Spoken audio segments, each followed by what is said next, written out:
Right, welcome everybody to today's meeting. I'll be chairing it in Leslie's absence. Hi Leslie, welcome. Right, I will start our meeting with a karakia.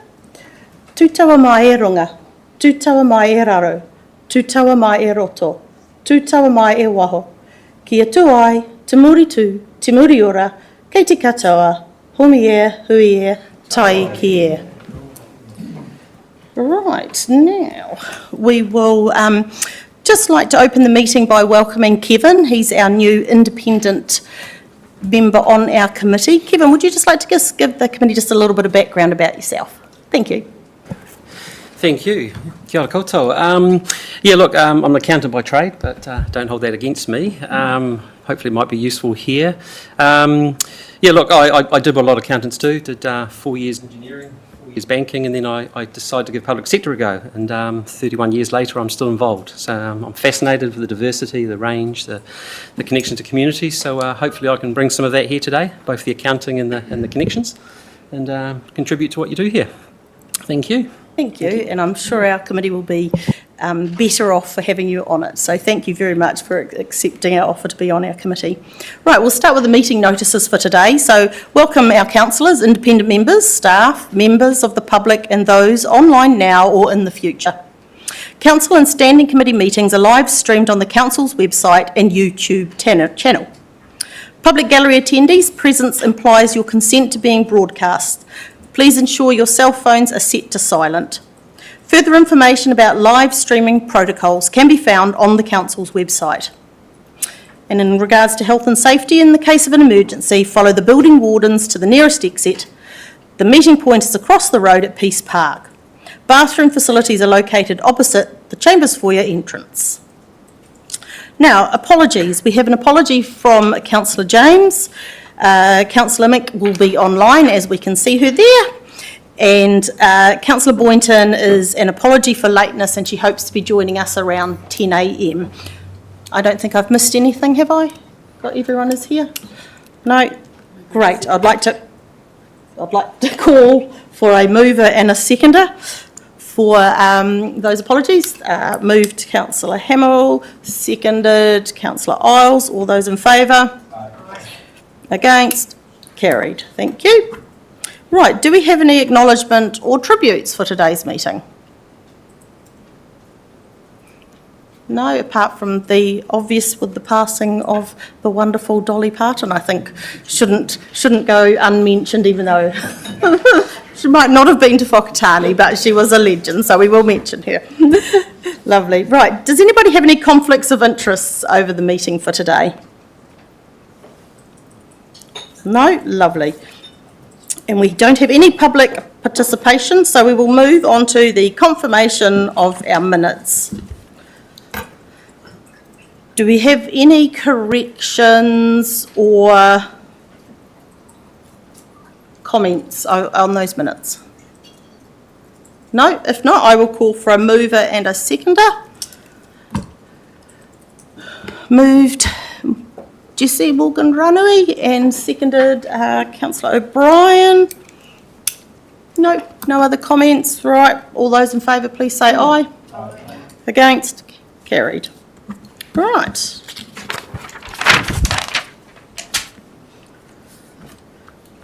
Right, don't have any action items. Right, we will move now on to our very first report. So if we would like to welcome Emlyn and Dickie to the table.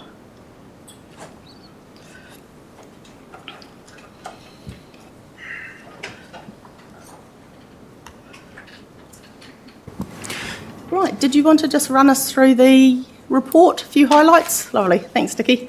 Kia ora koutou.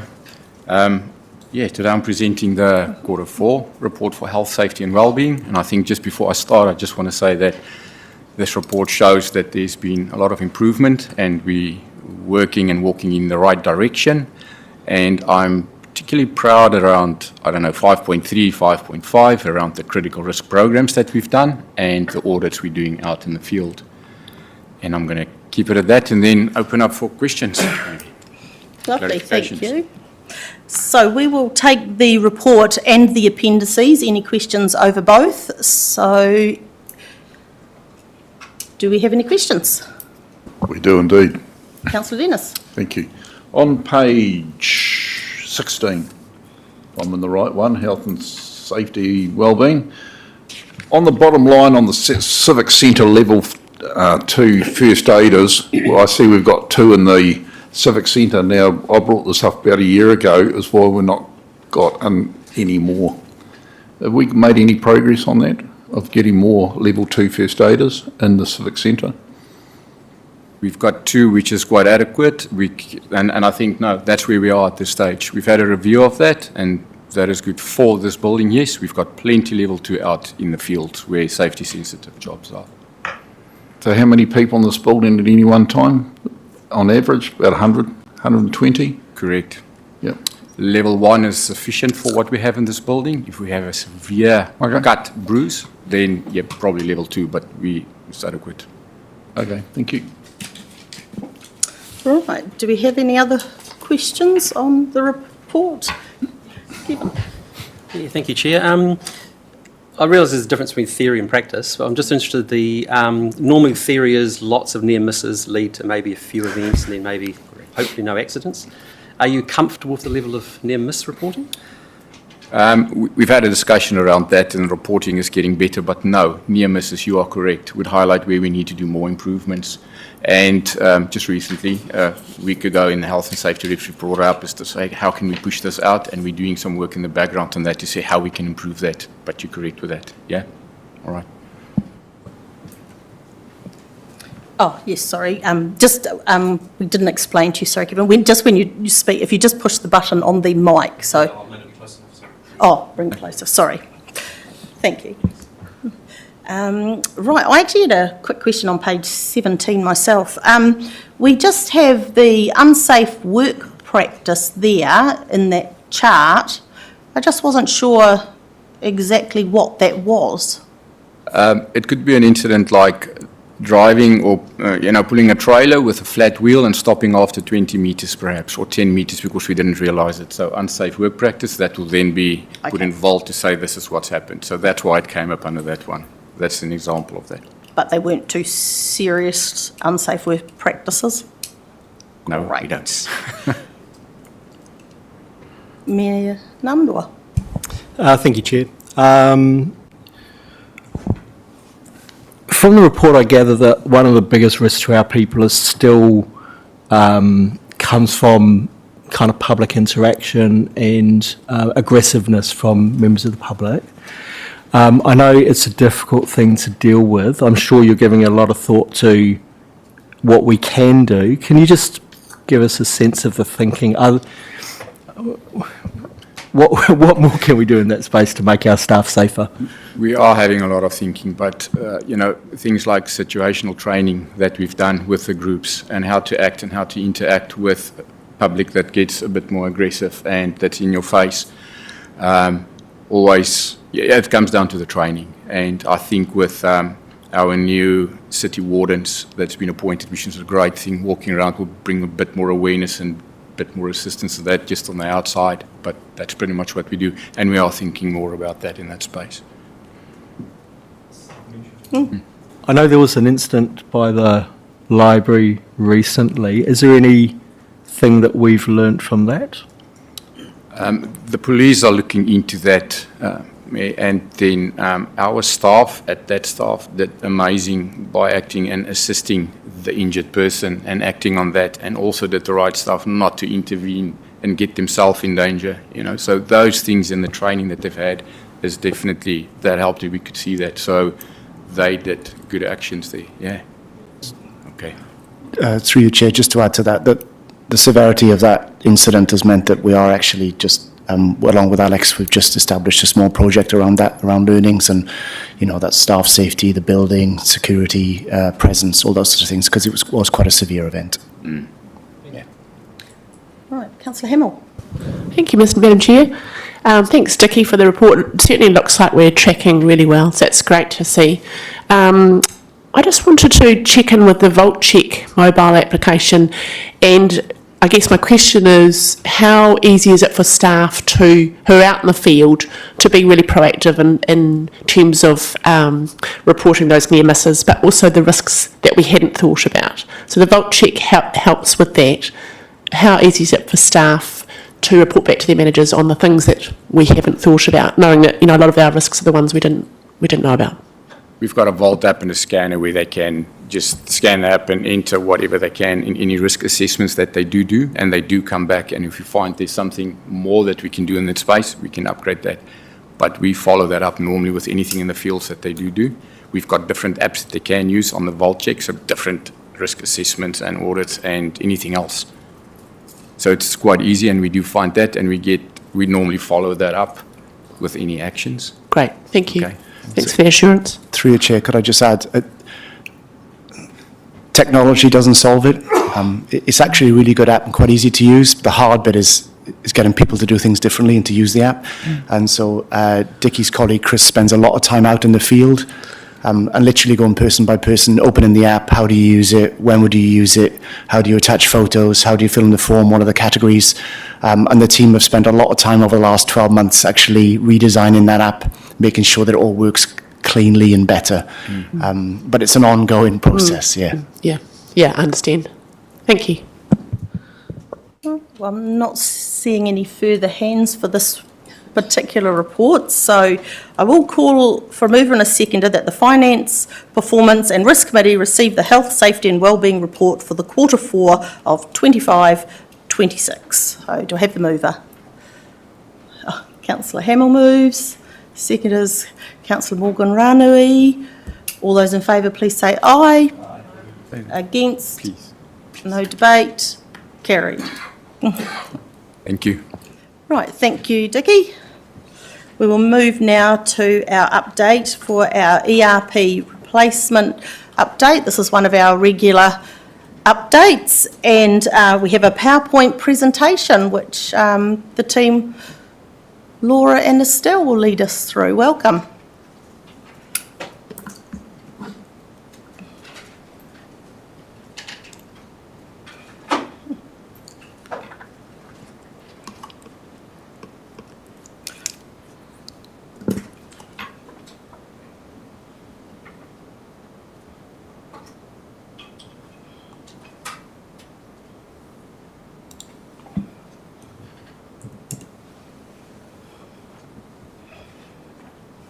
I'm taking you wanted to do the presentation first? Yes, I've just remembered I've got the first 2 slides. So this is your, that's why Laura's looking at me.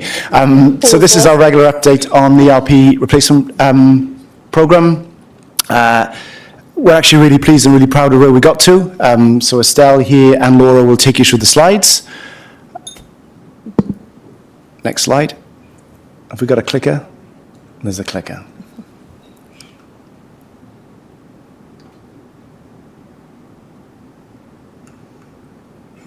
There's more than one slide.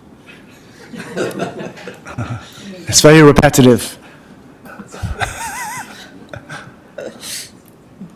There you go. Well, there we go. So we'll cover today some of the background, just a reminder of that initial business case that you adopted and approved. And we're just going to give you an update on the biggest module with our finance, property and rating and the waters project. Then we'll run through the timeline from here. Laura will handle some of the risks that we've identified coming up, and then at the end we've got a budget update on the programme.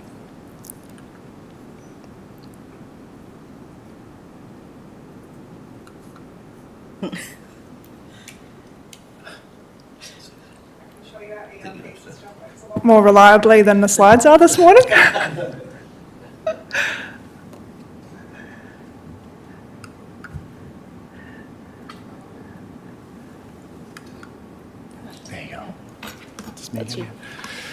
So just a reminder, the main reason for the programme was ozone had reached end of life. Our previous system, just anecdotally, Paul mentioned to me yesterday that when TCC were going through a similar exercise, ozone was so old that it was actually becoming a cyber risk, so they had to turn the cybersecurity off when they wanted to run ozone. It was such a risk to the organisation. We were in a similar boat. Then December 2024, the business case was approved by yourselves. In January 25, Program Enterprise was established to replace Ozone. And at that time, we agreed a low-risk implementation program, which was a phased approach. So we'd literally be doing one at a time. November 25, the CRM project was launched and implemented on time and on budget. And then on July the 3rd, Finance, Property and Rates project was implemented again in scope and in budget.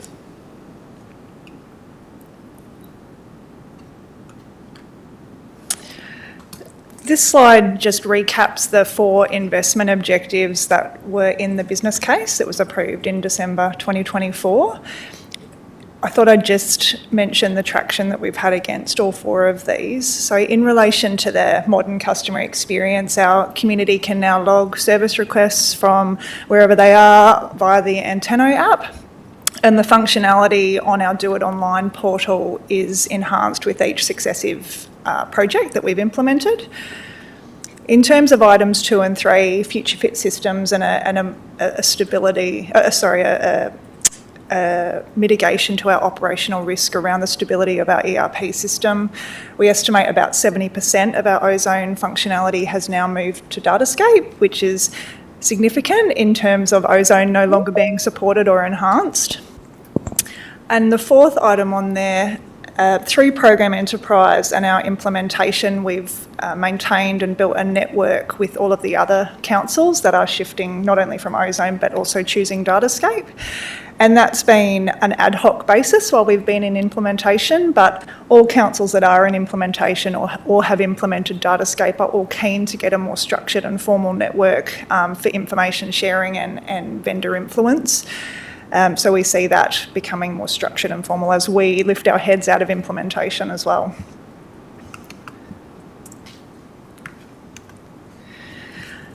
So our Finance, Property and Rates project went live on time on the 3rd of July.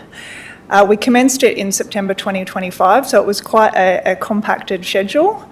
It covers all our core financial processes and our rates processes. So things like accounts payable, accounts receivable, purchasing, banking, general ledger, work orders, project accounting and revenue receipting. That's on the finance side. And then some of the property and rates functions that have shifted from Ozone to Datascape are our land parcels and properties, our rates accounts, collection and debt management, and all our water and utility billing. Estelle's just going to talk now to the communication that we have with our community in the lead up to the Finance, Property and Rates project. Thanks, Laura. Atamari e koutou.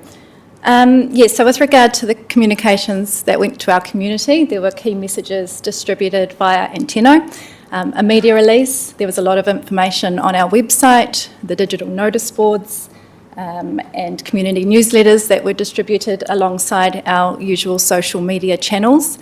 And this was in regard to the system update and potential disruptions and delays that customers may experience. This did include manual receipting within our customer services functions. However, reported sentiment was an unexpected benefit. People really enjoyed the extra time that the customer services officers had to spend with them while they wrote out their receipts. The customer services team have also fielded inquiries regarding the new rates invoice structure and layout that was generated via Datascape.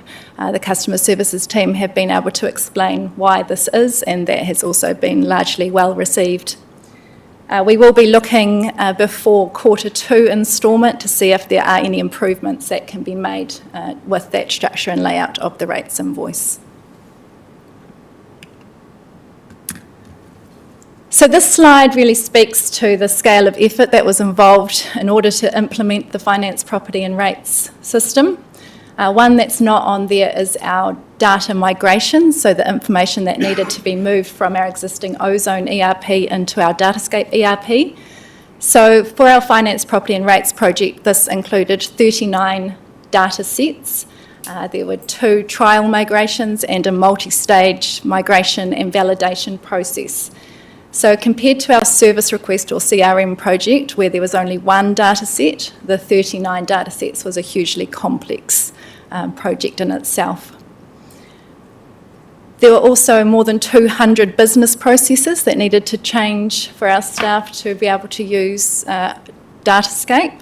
And again, comparatively, our service request project, there was one business process. This also meant that there were 674 test cases or scenarios that the project team and the organisation needed to test and to ensure that we were as thoroughly ready as we could be before go live. And this meant more than 42 dedicated testing sessions and more than 2,000 hours of testing the system.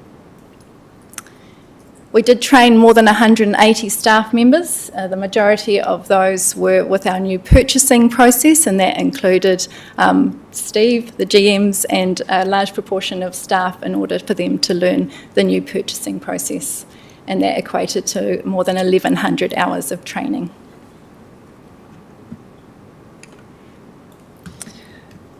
Future implementation efforts will now look towards the regulatory projects. And the direction from Council's Program Steering Group has been to prioritise the more tried and tested regulatory modules first. That means we'll be starting with our animal management and infringements project next week. And then our health, food and alcohol project will commence in late January. We haven't yet got dates on our building and planning projects, which are two of Datascape's much newer modules and have only been implemented by a couple of councils at this point. So we'll be reviewing that with our steering group in early 2027.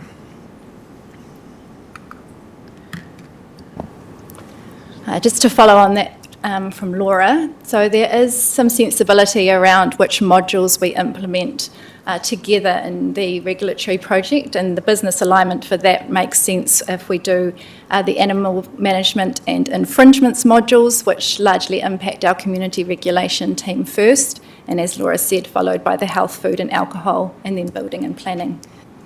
And as Laura's also mentioned, that maturity around those modules, there is a lower implementation risk for modules that have been implemented with other councils. And the building and planning ones have not been implemented as widely, which is why the program steering group are also taking into consideration the building IANS audit and the desire for that to be have been done by another council before we go through that process ourselves, and that will be reviewed in early 2027 regarding the timing. We are also taking into consideration any normal business process cycles, so therefore that is why we are going live with our animal management module first, because the dog registration renewal process is always at the same time every year, and we need to meet that deadline to avoid the complexities that are produced by working between the two systems, between Ozone and Datascape for those. There's also some uncertainty regarding the resource consent reform and what that will look like for our council, and therefore we will be waiting to have greater certainty around that before making any firm decisions about the implementation of the planning module. And with all this in mind, there will be some components that may extend beyond our original May 2027 deadline for the full implementation. This will mean budget impacts for the 27-37 LTP planning process, because that will extend beyond the original May 2027 timeframes. So Emlyn will speak to this now, but that may mean that implementation may extend into the next LTP period.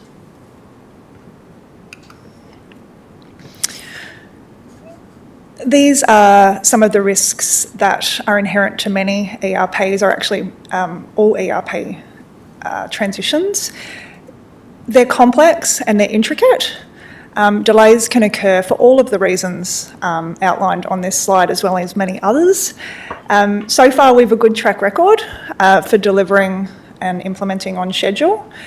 Whilst it's likely that we may extend beyond the 2-year timeline for implementation, this has been based on careful governance decisions around mitigating the risk to our finance, property and rates go live, which you might recall was critical to go live in July to align with the council financial year. So any delay with the finance, property and rates go live can often mean a 12-month delay, which some of our other council colleagues had to make a decision on. We know some of the councils going live with us at the same time this year had deferred their implementations, one by 12 months and another one by 24 months. The second item on there, transitioning from project delivery to business as usual and operational support is critical as a project phase for any project, even more so with a system that is supporting so many critical processes in council. This is even more complex with a staged implementation where we're supporting two parallel systems. The inclusion of a dedicated transition lead in our project team now, someone that comes with 10 years of digital services experience at TCC, including ERP implementation, will really assist to bring a structured approach to how we do that. So she'll also be working on a process to manage the regular releases and updates that are inherent with software as a service platforms, which will enable the digital services team to really support this once the project is closed down. Resourcing's probably been our most challenging risk to date, both internal resourcing and Datacom resourcing. Ensuring we have the right subject matter experts from our impacted teams and making sure they're enabled to fully participate, meaning they're backfilled, has been critical to the success of both our projects that we've delivered. And the change management work stream that Estelle has led has enabled us to manage and identify the competing priorities for each of those impacted teams. We've also got a shared governance group that we have with Datacom on a monthly basis, which allows us to identify and manage the risks and issues associated with Datacom resourcing constraints. For data migration, which is a common ERP risk, you might recall that we kicked off a data preparation project before we even embarked on the ERP implementation. So it meant we had a traffic light assessment of the quality of our data. It meant we could work with teams to cleanse that data before we started migrating it, which has placed us well. As Estelle mentioned in one of her previous slides, the 39 data sets we did for finance, property and rates was huge. The data migration efforts for regulatory are a lot less, so we're looking forward to a more manageable work stream, though it does come with its own risks as well. And finally, change management. Estelle has led our change management work stream really effectively and supported business readiness in our two projects to date. They've both needed quite different change management approaches, so it's definitely not a cookie cutter plug and play kind of approach. And it's been supported by really strong governance and exec engagement, which has been critical.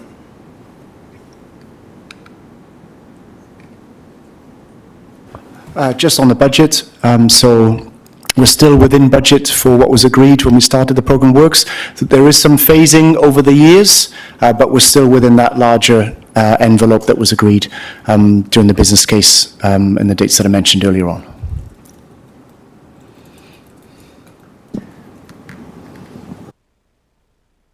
So we're on track, operating within the business case budget that you agreed. As I said, there is some rephasing of that budget over the years. This is a current shortfall in the annual plan budget, but that comes within the envelope agreed previously. There may be some rephasing through the long-term plan, but we'll talk about that around, I believe, around September, October this year when you're agreeing the budget for the long-term plan. Thank you very much for that presentation. And just also on behalf of councillors, just to thank the whole team for all the hard work that they have been doing on this project. There's been a lot of long hours from a lot of people, so yeah, thanks. So now we'll take any questions of clarification. Councillor Hamill. Yeah, thank you. Echo that. Thanks to the team. You talked about in the report and also just mentioned that sort of one of the risks is Datacom's support and technical capacity, and you're meeting monthly. So is that something that we're just really trying to be vigilant on, or have they employed new staff to help as other councils take this on? Is it something that it's in hand, or is it still we need more assurance that they've got technical support for us going forward? Thank you, Councillor. Yes, they have. Well, Datacom have assured us they've got additional consultants, and they're also cross-skilling their consultants. So, for example, the consultant we work closely with on the finance project is now working with us on the infringements project. So through our governance meeting, they have confirmed they've increased capacity both on a BAU support front as well as a consultant, a professional services account. The challenges we have with the finance, property and rates project may well have been unique to the consultants and the number of councils they were supporting at the time.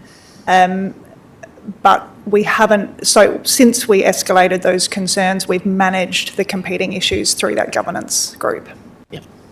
Thank you. Councillor Dennis. Thank you. Can we go back to page 35, under 4.5 in the budget? I'm just a bit confused on some of these figures. In the second paragraph, you talk about February 2026, the forecast funding shortfall was 316,000. But you're still going to keep this 570,000 shortfall provision. So is that the contingency fund? Is that now we're naming the contingency fund the shortfall funding provision? So at the time of the program planning, the shortfall was reduced to 316, but because of the position that we were in terms of the overall program timeline, the steering group made a decision not to change from the business case original shortfall. So is the shortfall the contingency fund? Pardon me? Is the shortfall the contingency fund? No, the shortfall was in the combined program costs, so we didn't separate out contingency from the overall program cost. The 4.7 included contingency. You want to add something, Paul? Through the Chair, if I can add for clarity, the contingency fund that we've established this financial year is completely separate to this. This is the contingency as part of the project. So that fund it's not what we're talking about here. Okay, so then further down that paragraph, we talk about there's a current $241,000 shortfall for the project. So that means that our position for the 316,000 is actually improved by your good work to 241,000. So you've saved 60-odd thousand. In terms of program planning, that's based on this year's forecast. Things change, so that's, yes. So we're in a better position, so well done. Potentially, yes. Good on you. But we also need to rephase some of our funding into the first year of the 2020 long-term plan, which wasn't part of the previous business case. So the 517 shortfall funding provision, now we're down to a 241,000 shortfall. So we actually may win some of that back, of the 517,000. At this stage, maybe 360,000 of it that won't be required. Is that correct? I think, Councillor Dennis, it will be that funding moves into the first year of the 27-37 plan. So I don't think it will be a saving necessarily, but a rephasing. Yeah. It would be too early to say that the money won't be required and there's a saving. It's likely as we'll rephase it into just in subsequent years. Paul? Oh, yeah, I think what I would say from a steering group perspective, every attempt will be made not to use the money, but there is still risk in a project of this nature, which may mean that we may need that full amount, and that will be rephased into the LTP. But we certainly won't be spending it if we don't need to. So really what you're saying in that whole thing is actually quite good news, that the shortfall is getting less and less, and that eventually we're going to win some back. We're working to keep the shortfall as little as possible, but there is still risk while the project is where it's at, that we may need that funding. So if we go back to the next page and the chart on there, where it talks about the contingency fund, the $404,766,885, including contingency, has that contingency been used? Or is that forecast to be used? Some of the contingency has been used, Councillor Dennis. So for example, for our statement of work with Datacom, There have been some additional items that we've wanted in the system for our finance, property and rates processes to run. So I think we had $50,000 around that amount of additional configuration that our steering group agreed were critical for our debt management processes and a few other aspects. So that's over and above the budgeted amount that was in the business case for the implementation of that particular project. So there are some aspects where we've had to draw on our contingency fund already. Very good. Just one last question, if I may, Madam Chair, is that underneath the chart, there's a bit there that talks about as this project is financed through a 10-year internal loan, and maybe this is a question for our financial officer. Will that be, after 10 years be paid back? Yeah, Or will that be a rotary credit type thing? Yeah, no, the loan is, in our system, is the internal funding effectively repays that loan over a 10-year period. And the reason for that is, in recent years, as we move to software as a service and cloud-based solutions, they go through our operational expenditure line. They used to go through our capital expenditure line. So we deliberately debt fund those to recognise the fact that the benefit of that is over a 10-year period, and therefore it would be unfair to charge ratepayers in a single year, which we would normally do for operating expenditure. But it will be eventually be repaid. It will be repaid, but it does show up on our balanced budget as an adjustment. But yes, it will be repaid after 10 years. Thank you. Lovely. I had Councillor Imick online, then Councillor O'Brien. Yes, good morning everyone, and thank you Julie for chairing today, and welcome to Kevin. My question was kind of, it's great to hear about the loan being repaid within the 10 years, but what else are we doing to measure the organisational effectiveness with the upgrade and the integration? Like, are we running something parallel as well as, the cost savings versus from the time that staff are meant to be saving because of the technology that we're enabling? Thanks, Councillor Amick. The primary purpose of the project was not to deliver direct staff savings or reductions, rather, or immediate cost savings. The key driver has always been the replacement of ozone on the basis that it's reaching end of life. However, improved efficiency is an expected benefit of modernising or implementing a new, more modern system and standardising processes. That said, we're just under 8 weeks post go live, and I think staff are still very much adjusting to the change. Sometimes things take longer at the moment because staff are adjusting and doing new things for the first time. We're also, as I mentioned, running 2 parallel systems. So a team like our regulatory team are needing to work across 2 systems currently. So I think, to properly understand those efficiencies will need to be assessed further down the track. Our business case talked about 2 key benefit measurements, which were staff satisfaction and also resident surveys. So at that time of the business case, there were no measurable benefits agreed in terms of efficiencies and cost savings. That said, I think we will be in a position for anecdotal type reporting on things that are a lot easier now and things that take a lot less time. So, the obvious one is staff no longer need to remote into the remote desktop service to access ozone. So when they're working away from the office, using a cloud-based system is a lot more efficient.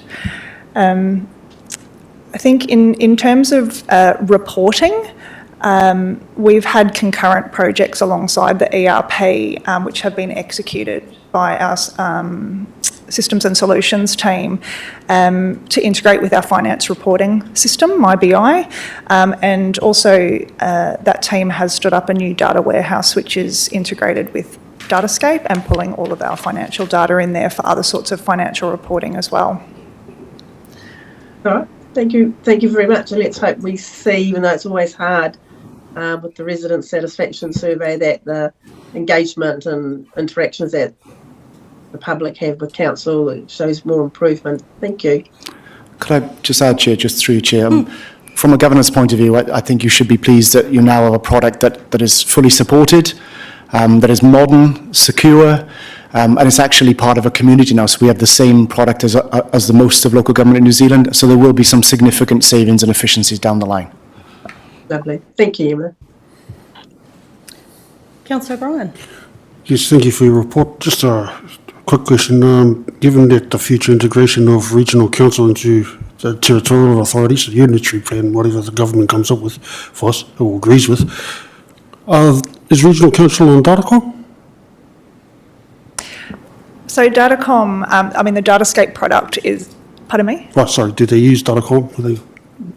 I'm not sure if our regional council does. I'm not sure. So Kawerau and Opotiki do. I'm not sure about the regional council. They used to be Tech One, so I'm not sure if they...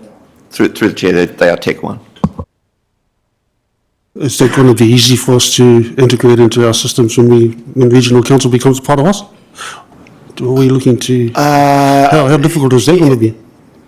Everything's possible if you throw enough resource at it. It will be a project in itself, and we talked about that as part of the Head Start process. IT will be a key project, that integration, and it will take time. Things that we need to talk about down the line. So Taronga said your SAP, if we need to merge, you need to start saving if you want to merge through SAP. So it is going to be a difficult project to complete. That's fair, Councillor. Right, thank you. If I may, through the chair, just to recognise that we did in the past collect rates on behalf of regional councils. So that's just an example of it does work across systems. So, yeah, we'll be able to do it. Thank you. Councillor Isles. Thank you, Madam Chair, and thank you, ladies, for the report. Actually, my question was along the same lines as Councillor O'Brien.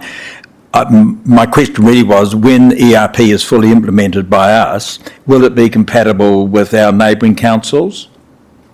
Yes. Outside of regional council? The answer is probably yes. Particularly because Kawerau and Opotiki are using it. Thank you.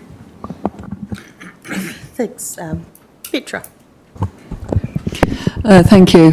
First of all, just a huge congratulations. I have to say, I know how much work is involved in getting something like this, and the big piece of work done on time and on budget. And I'm hugely impressed with that. So, amazing work.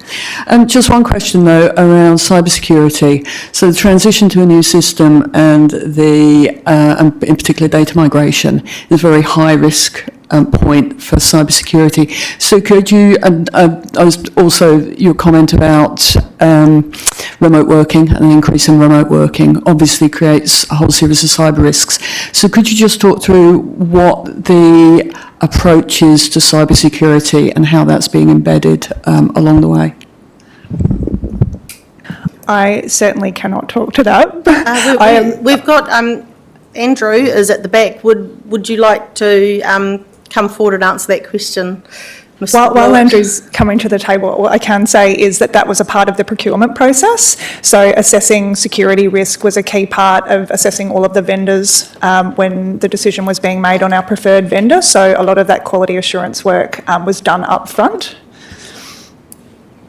Thanks, Andrew. Through the chair, I'd like to apologise. I should have come up with the other two team members in the first place to answer some of these questions.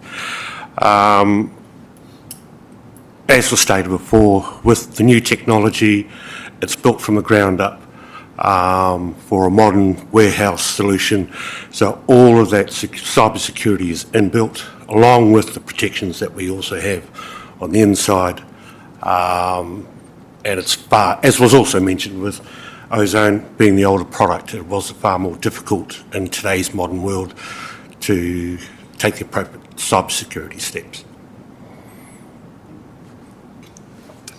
Right, I don't see any other hands or for questions. No. Okay, well, we will call for a mover and a seconder that the Finance, Performance and Risk Committee receive the Program Enterprise ERP Replacement Update Report. Councillor O'Brien moves. Mayor Nundle seconds. Is there any debate? Councillor Dennis.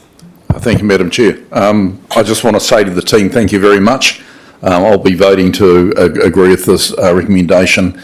I did note right at the very beginning that a lot of other teams that were planning to do this have fallen off the bicycle. So the fact that you have kept going and got it through is just awesome. So congratulations.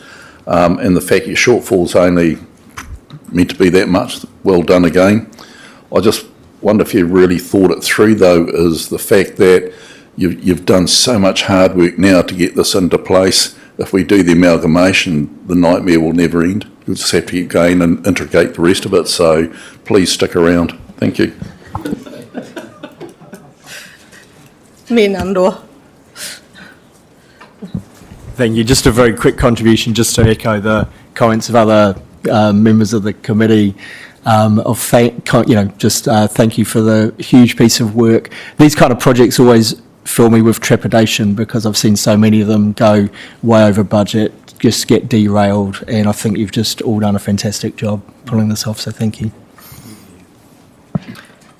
Do we actually have any debate on the on the recommendation? No, thank you. I'll pop them.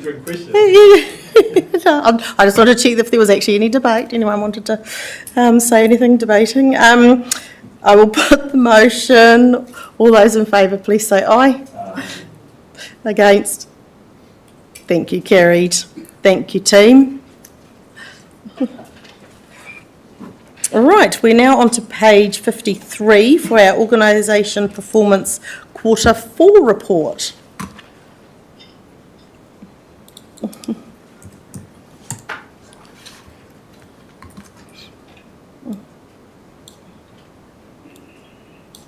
All right, welcome to the table.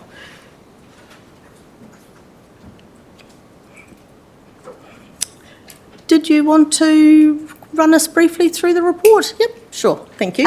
Good morning. So the purpose of this report is to provide the Finance, Performance and Risk Committee with an overview of how we're performing across the organisation. Last time we presented this report, it was structured in 3 parts, with non-financial performance measures, organisation performance, and business plan reporting. For this quarter, non-financial performance measures have been removed from this report and instead reported as full year results within the draft annual report, which will be presented separately later in this meeting. Some key highlights from the report include resident satisfaction has increased, with further detail to be provided by Virgil in the next report. Top 8 service request subtypes remain largely consistent with the previous quarter, with phone calls continuing to be the main source for service requests. Our Emergency Operations Centre continues to be well maintained and above minimum requirements.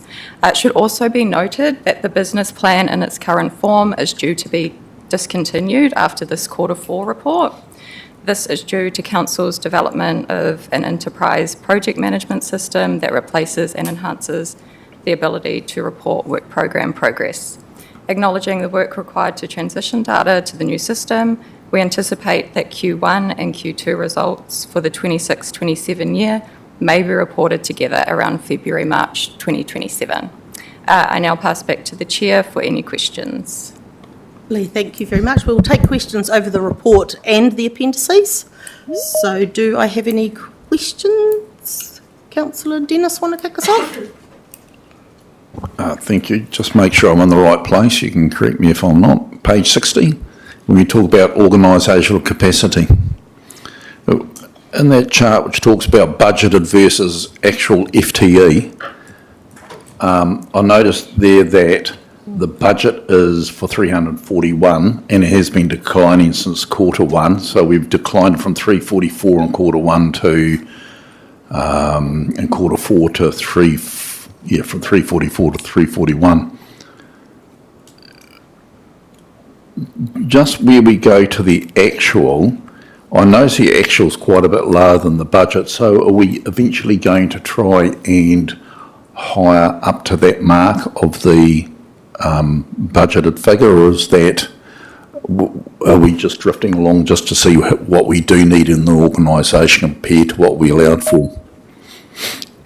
I know that's a bit of a waffly question.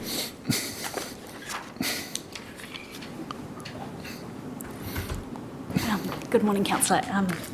If I may, I can take that question. So yes, you're right. We have seen a slight decline over the year in FTE.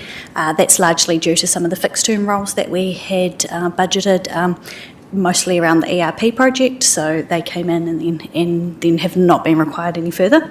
So that accounts for the decline. In terms of the difference between the actual and the budget, we tend to see a gap there consistently. That accounts for any resignations and recruitment processes. They always take a little bit longer. There are some roles where we might have budgeted a whole person, but someone's working part-time at this point, so that does account for a little bit of it. But in answer to your question, yes, there is potential that we would recruit all of those roles over time, but I think time would show us that there is always a number of vacancies. If you go back to the bottom of that page with that chart, which talks about full-time employees and full-time permanent and part-time fixed, if you combine them between the far left and the far right, there's 38 extra staff. So does that then conflict with what the top chart said? Or, because I noticed there the full-time permanent staff have gone from 268 up to 283. So it seems a bit confusing to me that on that chart we seem to be growing quite well, but in the top chart it looks a little bit more favourable. And I've only recently started including both of these metrics, and I think they're quite important to differentiate. So headcount counts every single one of our employees, including those who might be casual, so don't have any guaranteed hours, and including many of the staff in the community experience portfolio as an example, lifeguards or learn to swim instructors who might work 4 or 5 hours a week, which is why our headcount shows quite significantly above the FTE. So the FTE is based on the number of hours they're contracted to do each week. So a person might be 0.1 of an FTE, but they're still counted as one in the headcount report. A permanent person? They're not necessarily permanent. So we differentiate those in the headcount. Okay. The green accounts for everyone who is part-time, fixed-term or casual. But within your permanent ones, you'd have people that are permanently working, say, 4 hours a day or something like that. But within the FTE, full-time equivalent, it balances out with other people that are... Yeah, okay, thank you. Thank you. I'm not seeing any other hands. Councillor Imick, do you have any questions for this section? No? Lovely, thank you. Oh, Councillor Hamill does now. Thank you, Madam Chair. I just had a question for page 61, sort of following on a little bit from Councillor Dennis's comments, but just for the staff turnover, it's really good that we've got we're below our threshold of 14%, but all staff has a higher turnover than that. Do we include permanent part-timers in that? And I know we've got about 100 odd that aren't permanent full-time. How many of those are permanent part-time? Because I think that's quite a valuable metric. Yeah, so yes, the blue all-staff line does include some permanent part-time staff members. When I do the report, anyone who's over 0.75 is counted in the full-time category, and anyone below that is counted in part-time.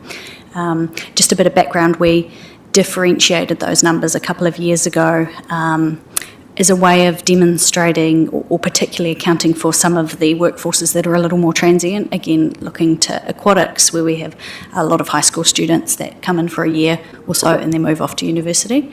So yes, there are some permanent part-time staff accounted in the all staff portion, but we do tend to find those roles that are not full-time have a higher turnover. Right, I've got Mayor Nundor is next, but is your question, Councillor Dennis, in relation to that same topic? Because you put your hand up. Yeah, it's on the same chart. Is it okay if you go first, Councillor Dennis? Yep. In regard to the staff turnover in the rolling 12 months on that chart's on the top page 61, I see since 2023, like good news, we're below the average people.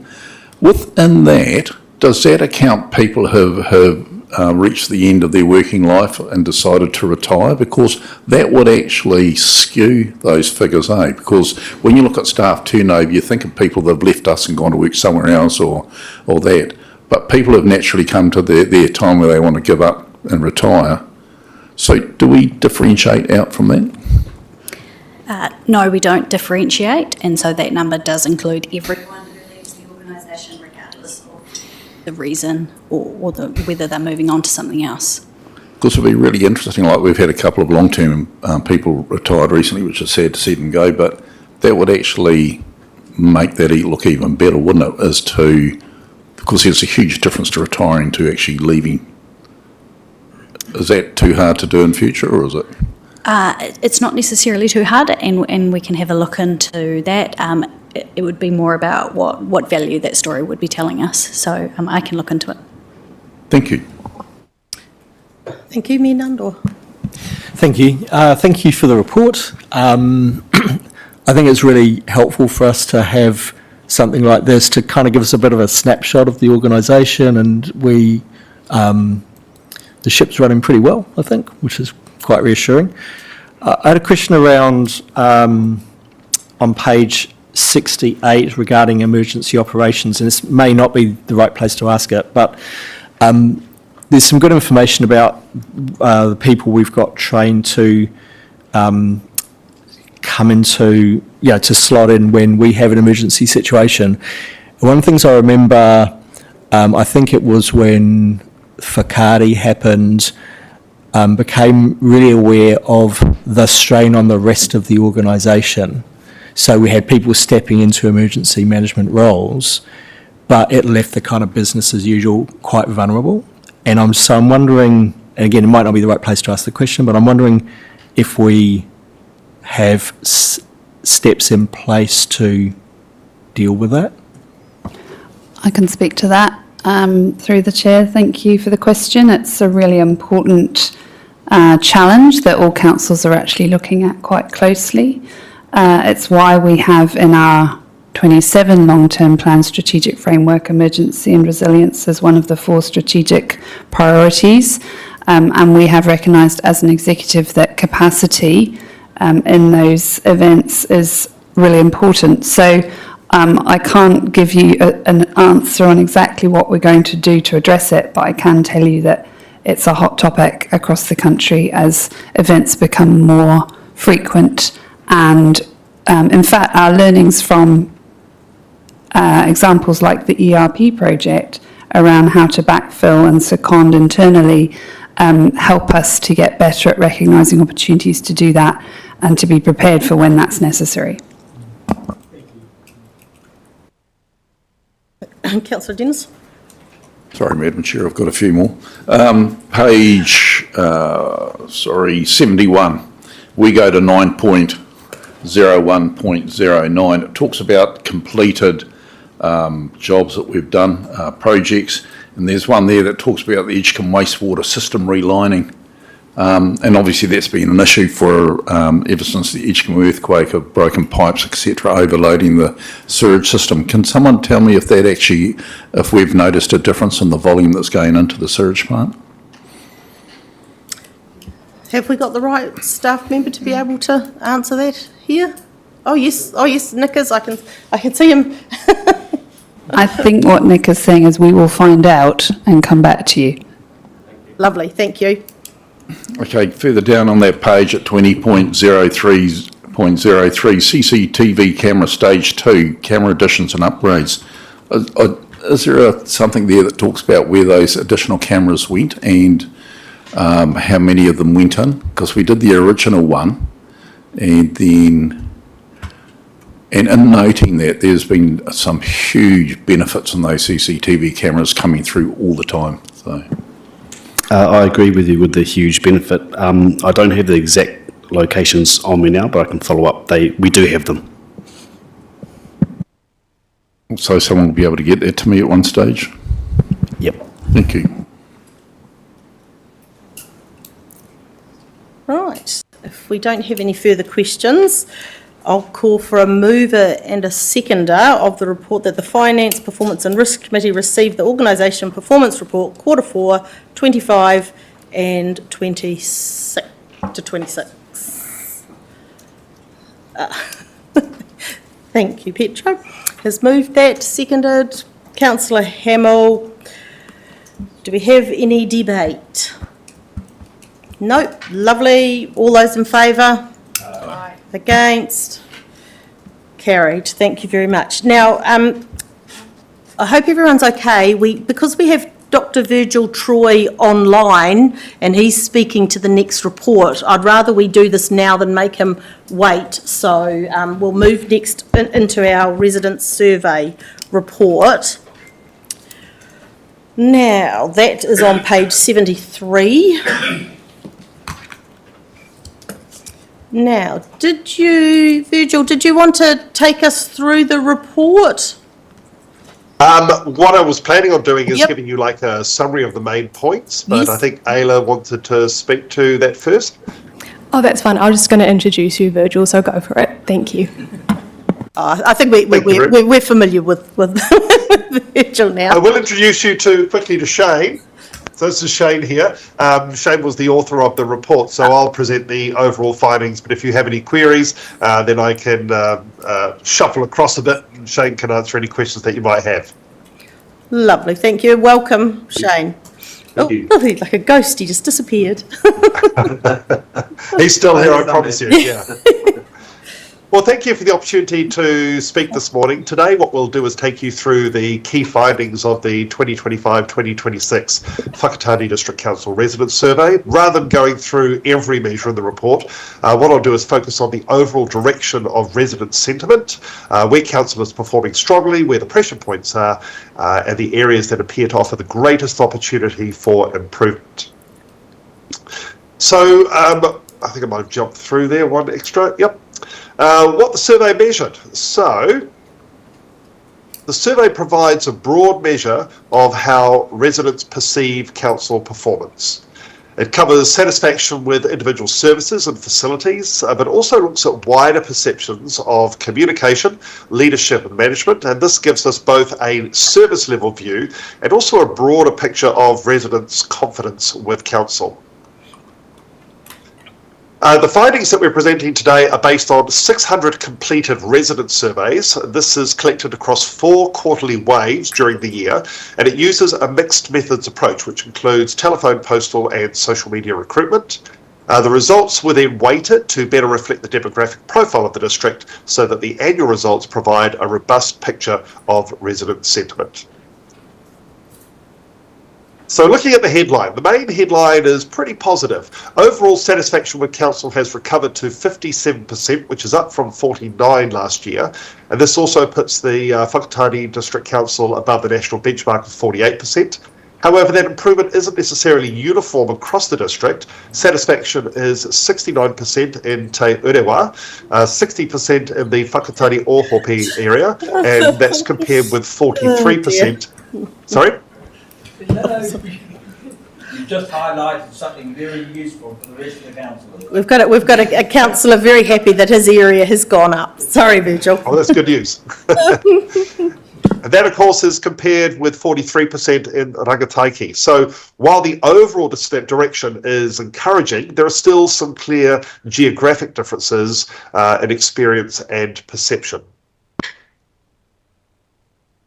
So moving on to what residents value most. There is a strong foundation of services that residents rate very positively. We have the Museum and Research Centre, curbside waste collection, both receiving 87% satisfaction. Libraries are at 86, the Exhibition Centre at 85, and cemeteries at 84. So it's important not to lose sight of the fact that a number of council service community facilities and core services are performing at a very high level. Where the performance is weakest, at the other end of the spectrum, there are several highly visible everyday services which are under more pressure. Noise control is the lowest at 29%, followed by business promotion at 40%, dog control at 41%, and tourism and promotion and council roads are both at 47%. Road safety is also relatively moderate at 52%.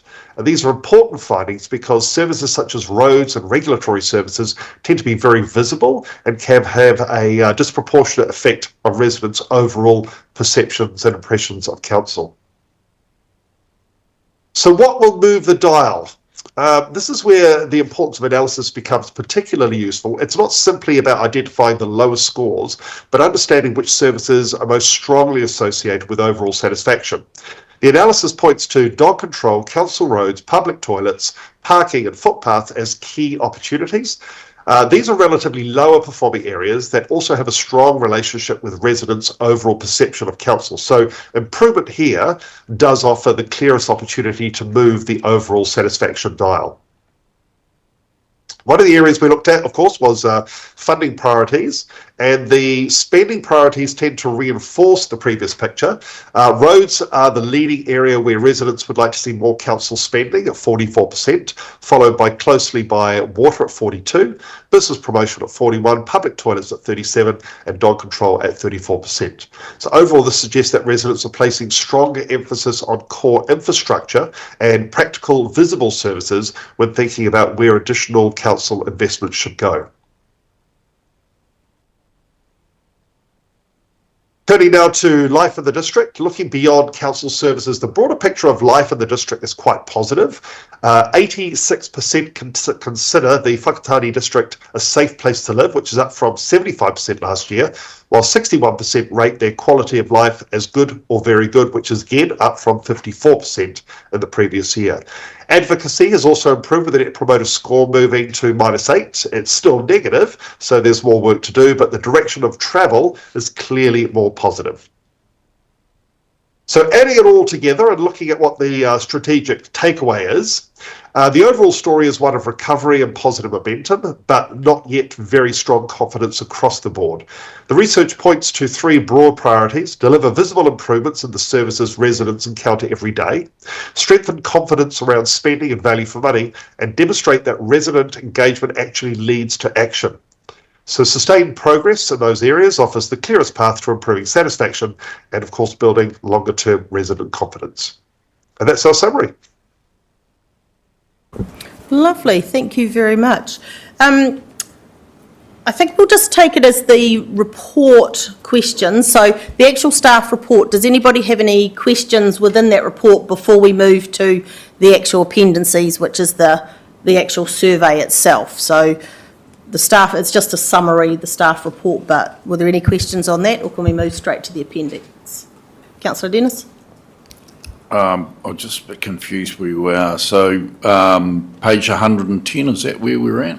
I was just going to take any questions over the actual staff report, which is just a summary, before we move to the actual appendices itself. So you happy to wait there? Yep. Yes. You may ask Virgil a question, yes. Sorry, hi Virgil, Steve Perdia here. Just a quick question for you. I just wanted to clarify, so on those ones that needed improvement, had they all improved from 2025 to 2026? They were just still low? I'll bring Shane in on that one. He's just going to wheel his way across. Yeah, sure. Thank you for the question there. So there were actually 2 particular areas within those lowest performing ones where we have already seen some increase since 2025. So those were in particular the dog control. So that's currently 41%, as Virgil mentioned. Last year that was 29%. Bearing in mind that there was a lower sample with that one because we had fewer people that identify themselves using the dog control services. So when we have a lower sample, the results tend to be a bit more volatile year to year. Having said that, there has been an increase since 2025 from 29% to 41%.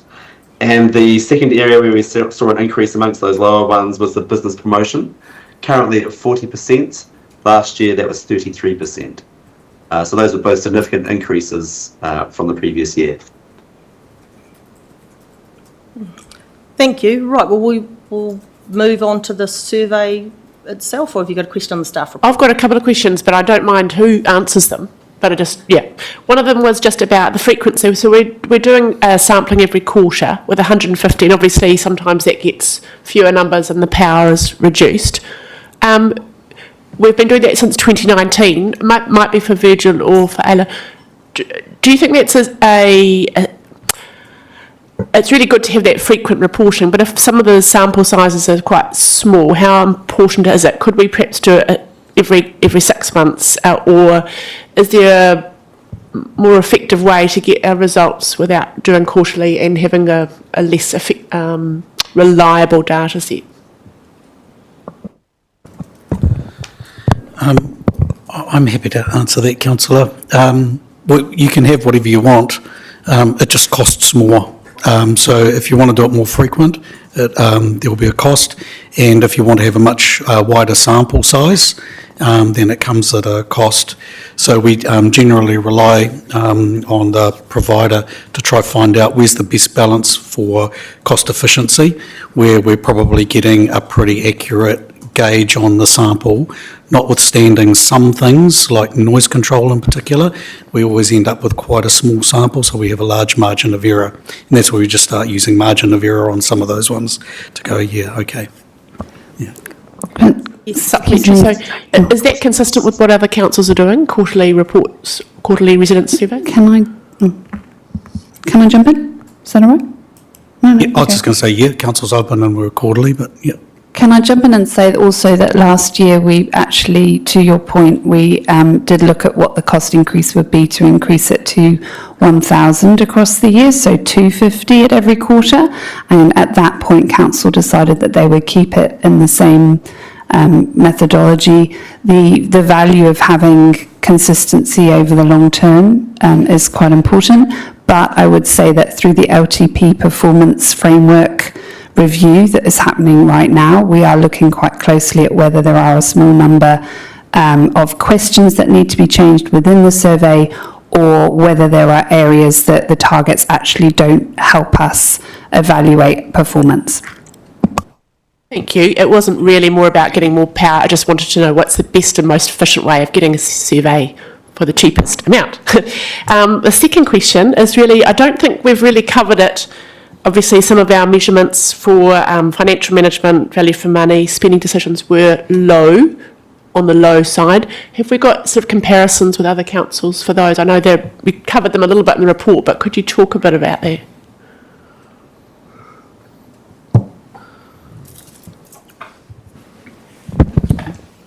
Got a page number?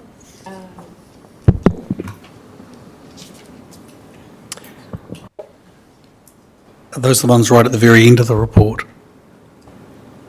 The resident survey. In the staff report, it's page 74, satisfaction with council leadership, perceptions of financial management, spending decisions, etc.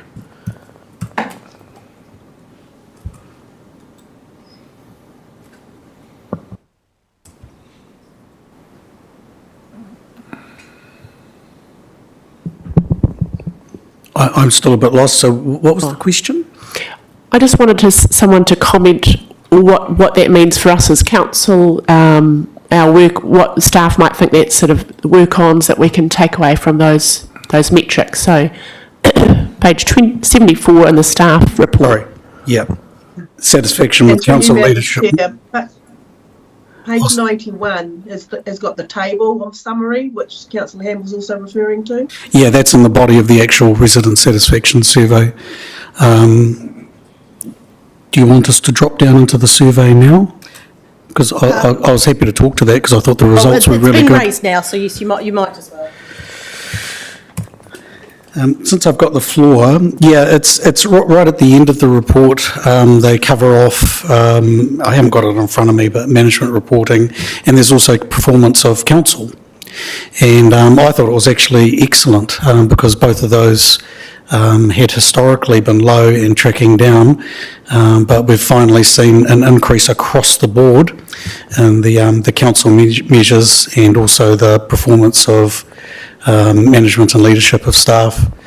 So yeah, I was quite pleased with the result actually. And you know, those sorts of results, they take about a year to accumulate and actually reflect a change. Virgil might have some comments on, you know, what is the lag between a shift in perception and when it actually gets rewarded. But I was quite pleased with those results. Nando, is your question in the survey? It's about the staff report. The staff, lovely, thank you. Yeah, thank you. It was, I've lost my place now. It was, where was it? It's a bit operational, sorry, but it was on page 75, just talking about noise control. And I was just, it was interesting comment that noise control is often, it sounds like it's often the same people being complained about, that when our staff go, they can get quite an aggressive response, but staff have been visiting properties to discuss, and that's having some results. And I was just interested in that. I was just interested in how the significance of those results. Is that like actually a working strategy for us in terms of?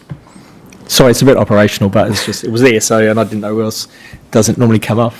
Sure. The answer is yes, it is a strategy. Generally, noise control is an after-hours issue. That tends to be when the parties happen and those sorts of things, and that is run by our after-hours contractors. So during the day, our internal staff will go when people perhaps aren't in the party mood and actually go and have the conversation with them.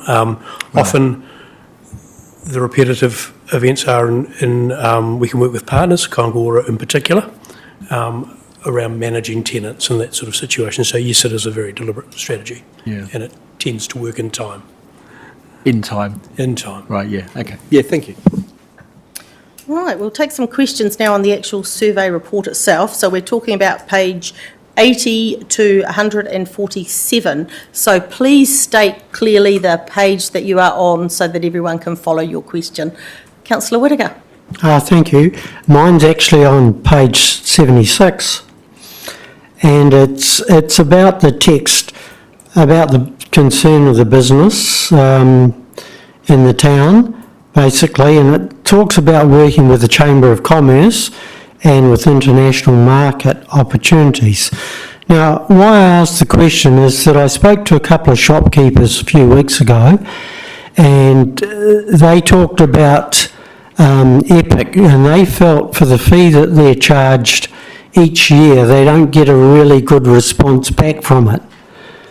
They also said with the light show, because it was at the back of the shops, there were no customers coming through. So this is a concern that the business community has out there, and I'm wondering if there are other ways we can address this, or we can expand it. Right, I'll just ask Nicola, who's just come to the table, or Lainey. I don't mind. You happy to answer, Nicola? Yeah, morena tātou. Thank you for your questions. Epic are actually in the midst of producing a survey which will measure their, their program of work through the year and also the support from the individual businesses on the Strand. We're expecting the results of that in the next probably 6 weeks. So we are following up on their KPIs, but also the a few comments we've had from the business sector. Can I just add to that? You will have an opportunity to ask Epic more about what they're doing and how the community and council receive value from them when they come in and present their annual report, which we're expecting before Christmas, I believe. Yep. Okay, just a subsequent question on that. Perhaps we should go around and ask more of the shop owners themselves, because they're the ones that are affected by it. You know, and the point, I think, with some of the surveys, which Councillor Hamill brought up, is that possibly councillors should go around with a clipboard and a questionnaire if you want to have a decent survey. I mean, suggestion. We have actually just had a survey as a retailer. I have filled out my survey, so it did ask a lot of these questions. So I am assuming that it has gone to the retailers. So Yes, I think it has. Yep. We should get some quite good information from that, given the questions that they have actually asked within that survey. So we can have a look at the results, and if there's anything further, we can take that under advisement. Councillor Whittaker? Right, any survey questions? Mayor Nundorf. Thank you. I'm going to preface my question with a couple of comments. The first one is that it's actually great to see an general increase in satisfaction of council coming from a low base. And I do total core the Chief Executive comments around, it's really, so, and in answer to Councillor Hamill's question, I think we do have to focus on how do we improve these measures. I think that Virgil has given us some really good comments and direction in how we can do that in his opening remarks, so thank you for that, Virgil. But I do think it's a positive sign that we're seeing an increase, as I say, albeit from a low base. And I think that we have to keep doing what we've been doing, which is making some pretty tough decisions, demonstrating to the community that we are trying to be as prudent with their money as we can be. So it's a trajectory that we're on, and I think it's positive. It's moving to page 139 of the survey. I thought it was really interesting that the predominant way reported of people engaging with council is through talking to us. That's not at all what I expected. I would have thought social media and other things would have been predominant, but it's actually talking to us as individuals when we get out and about, and that's really significant. And I think as councillors we have to be really mindful of that and recognise the role that we play as kind of ambassadors and as conduits of information, that those interactions are really critical in how the public view us. And we have to, be really mindful of that. So so that was really interesting. So now, leading to my question, on the same page, it talks about residents who felt they had a poor quality of life were more likely to be engaged in some way. And I guess that makes sense because if people are unhappy, they complain more. But the question, Virgil, was around how, is that a self-evaluation of just people go, oh, I have a low quality of life? Or is there more behind that to understand what that means?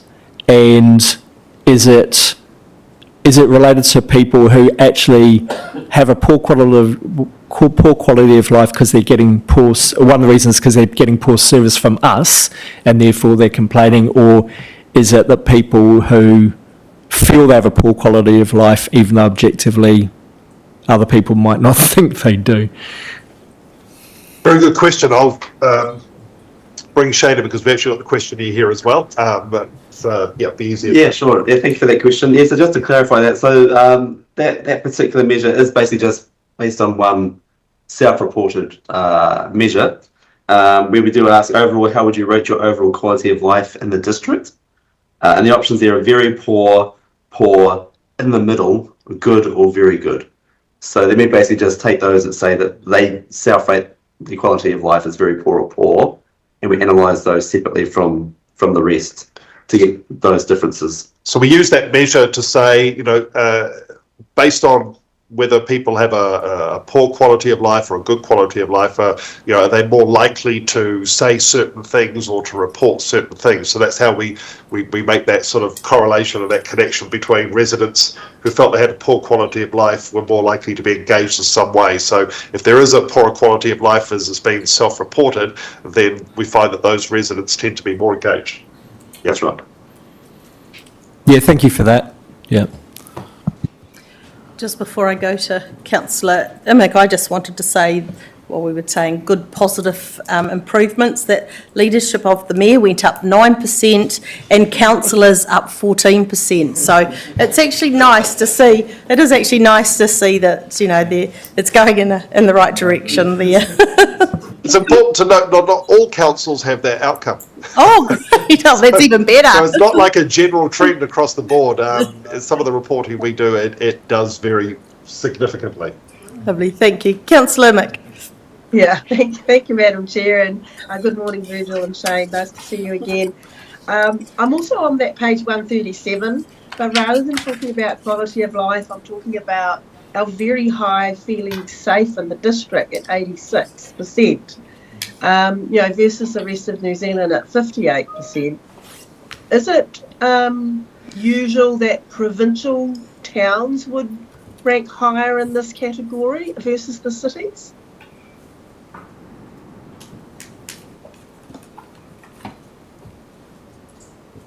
Back to that.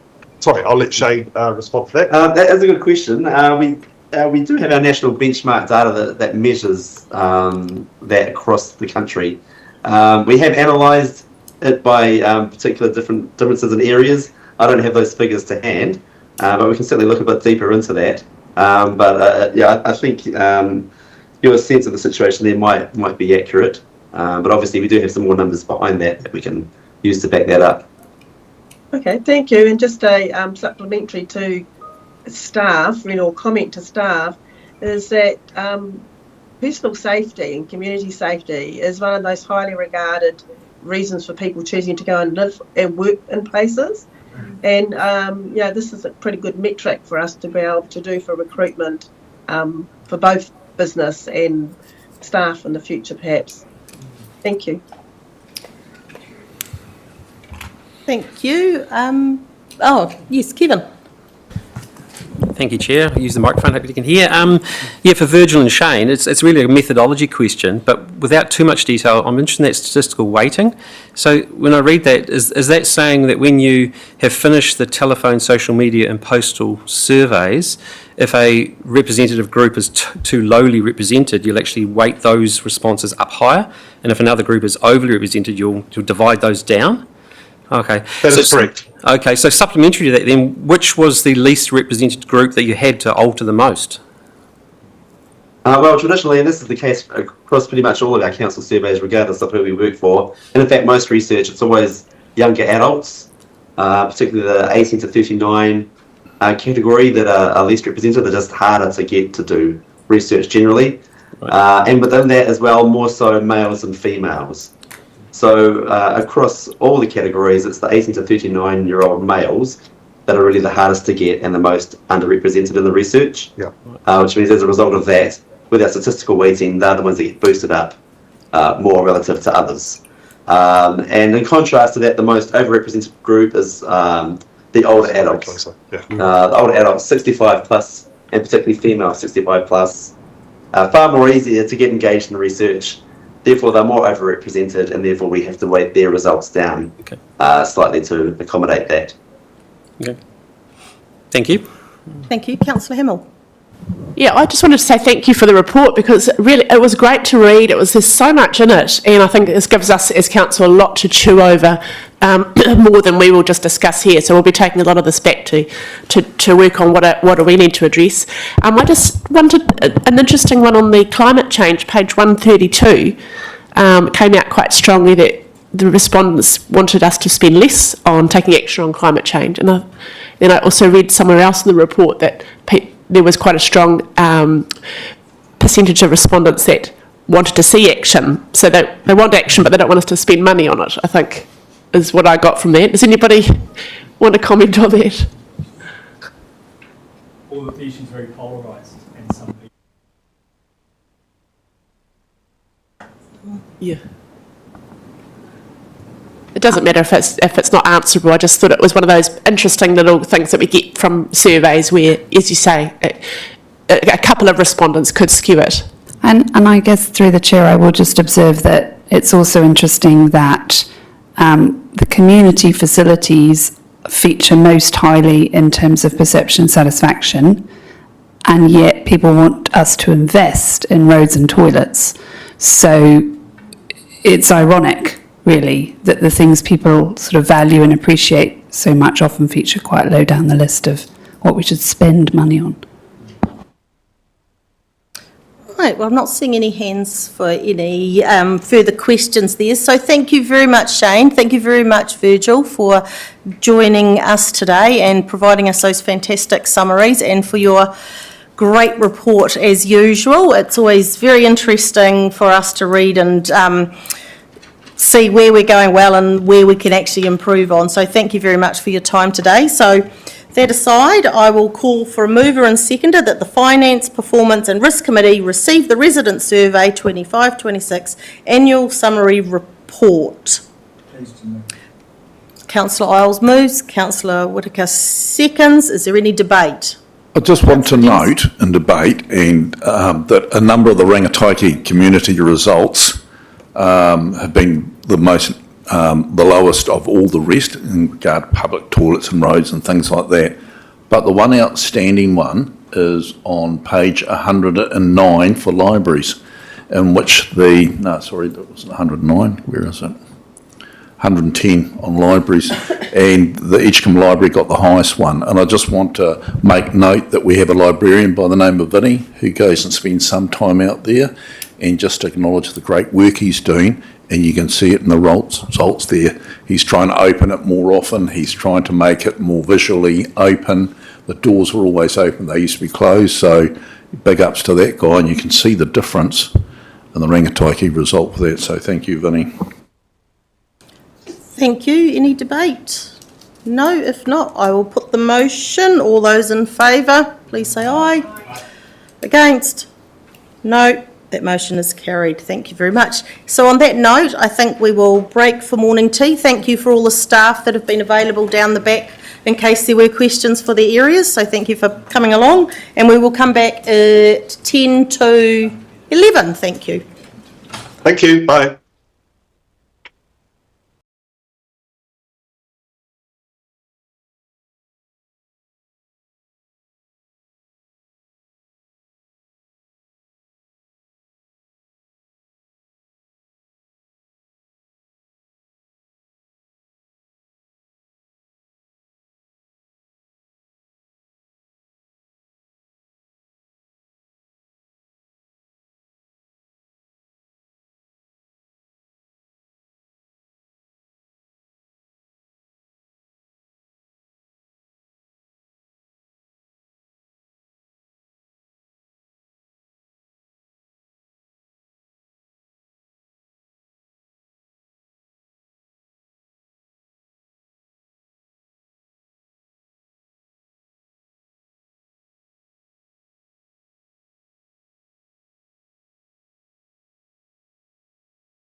Right, we're back live, everybody.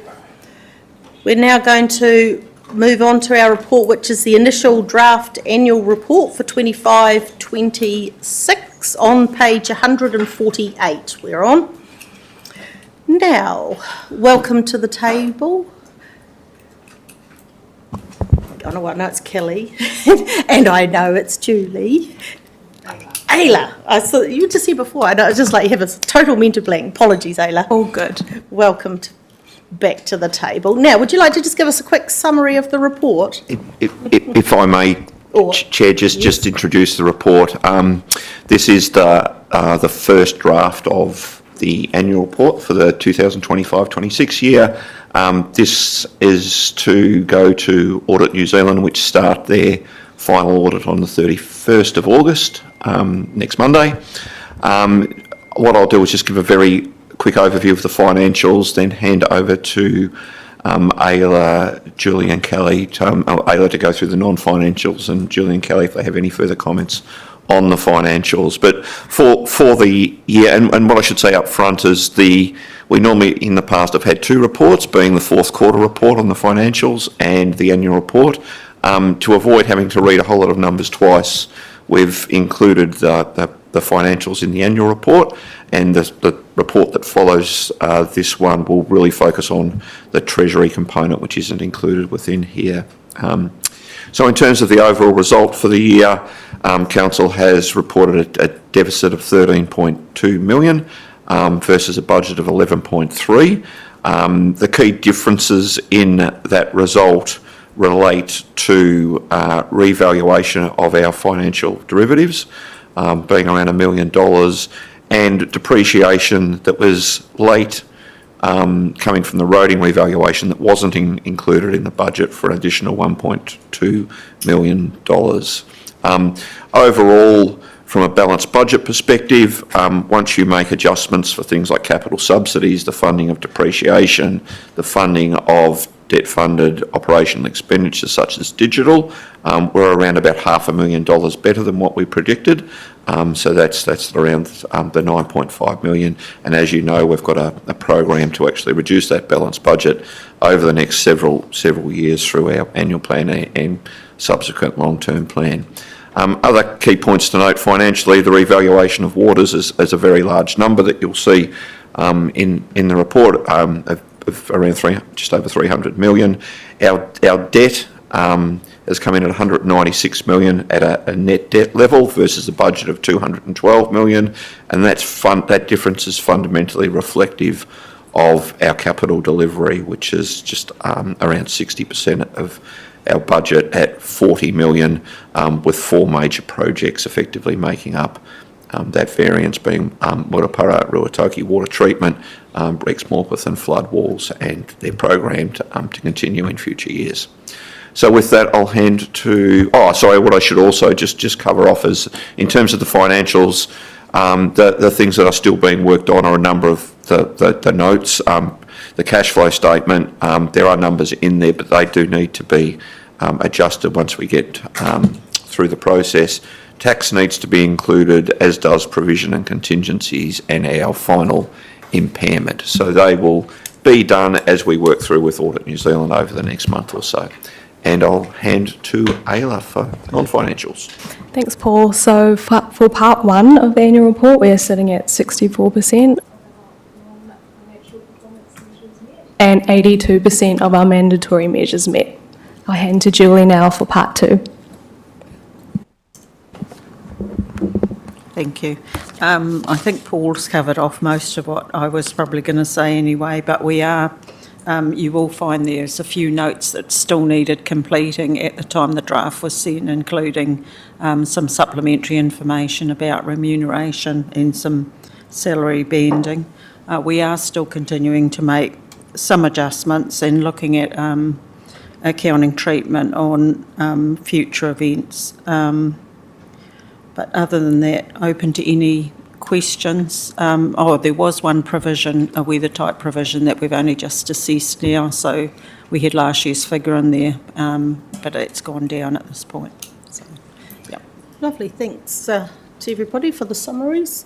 So we're going to take any questions of clarification, any comments or any compliments in this section here on the report or Appendix 1 or 2. Petra.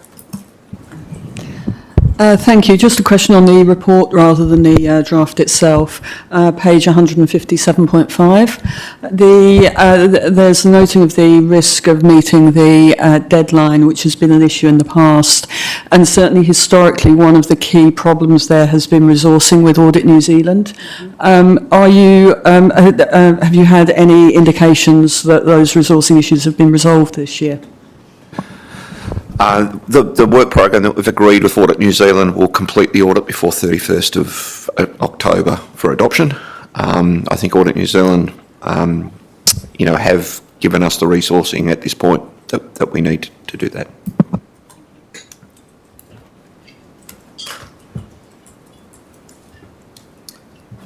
Not seeing any hands. Councillor Dennis.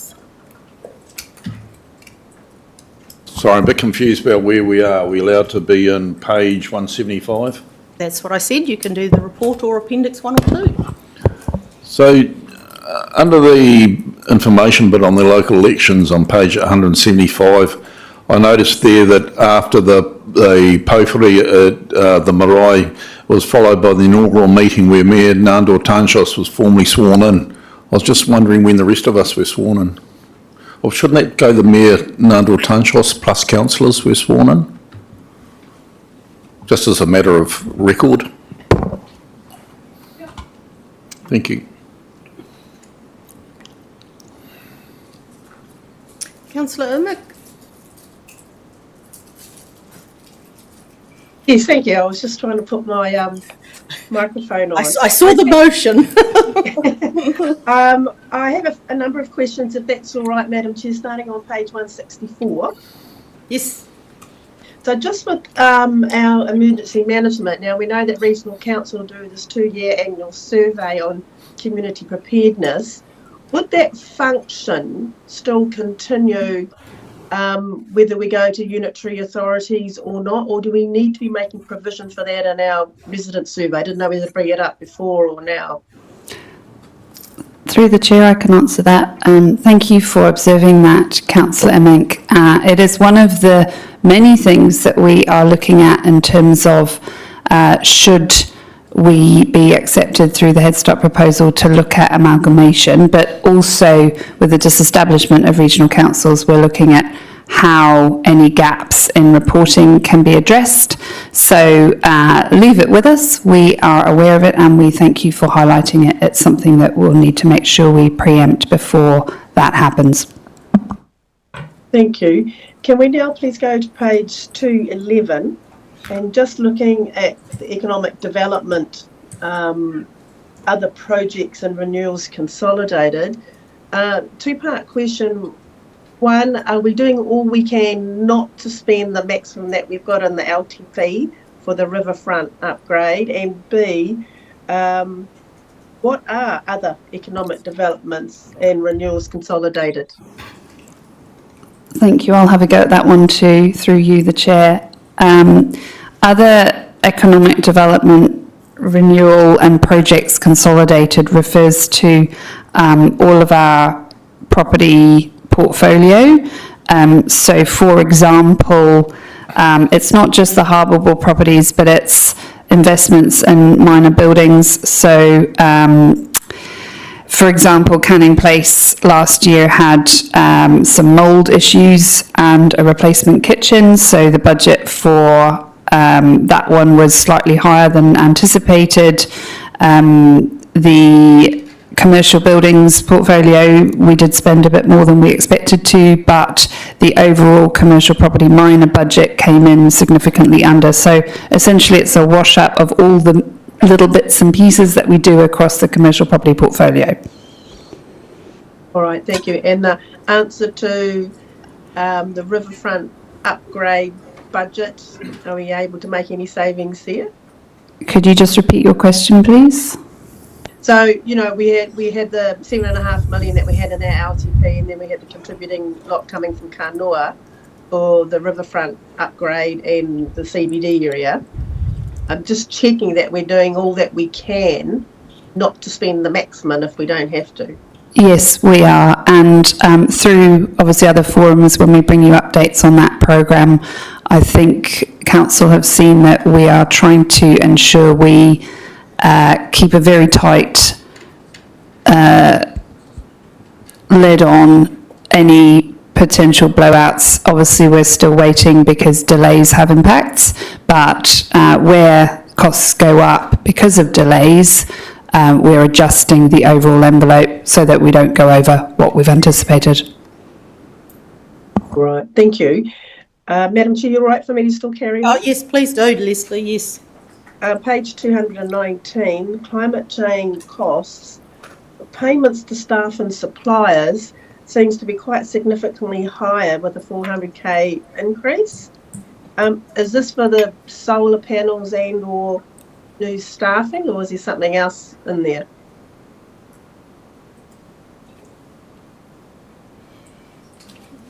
Who wants that hot potato? I can have a go. Actually, Kelly's looked like she might have a go at that one. Those costs relate to the EOC, and then there was also a movement of some operational projects and a staff member in the 26 annual plan, so that also impacts that number. Okay, right. So you're talking about the alternate EOC on Waiiwi Street, or you're talking about our Memorial Hall? Just for clarity, that's the staffing cost for activations of the EOC. So not relating to the physical structures, that's relating to paying people who have to be called in. Okay, thank you for that. Just we want to keep an eye on that one because that seems to have escalated quite a bit. Now if we can please go to page 228. And just a comment under that table there about regional council consent delays. Is this going to impact any of those communities and our infrastructure budget?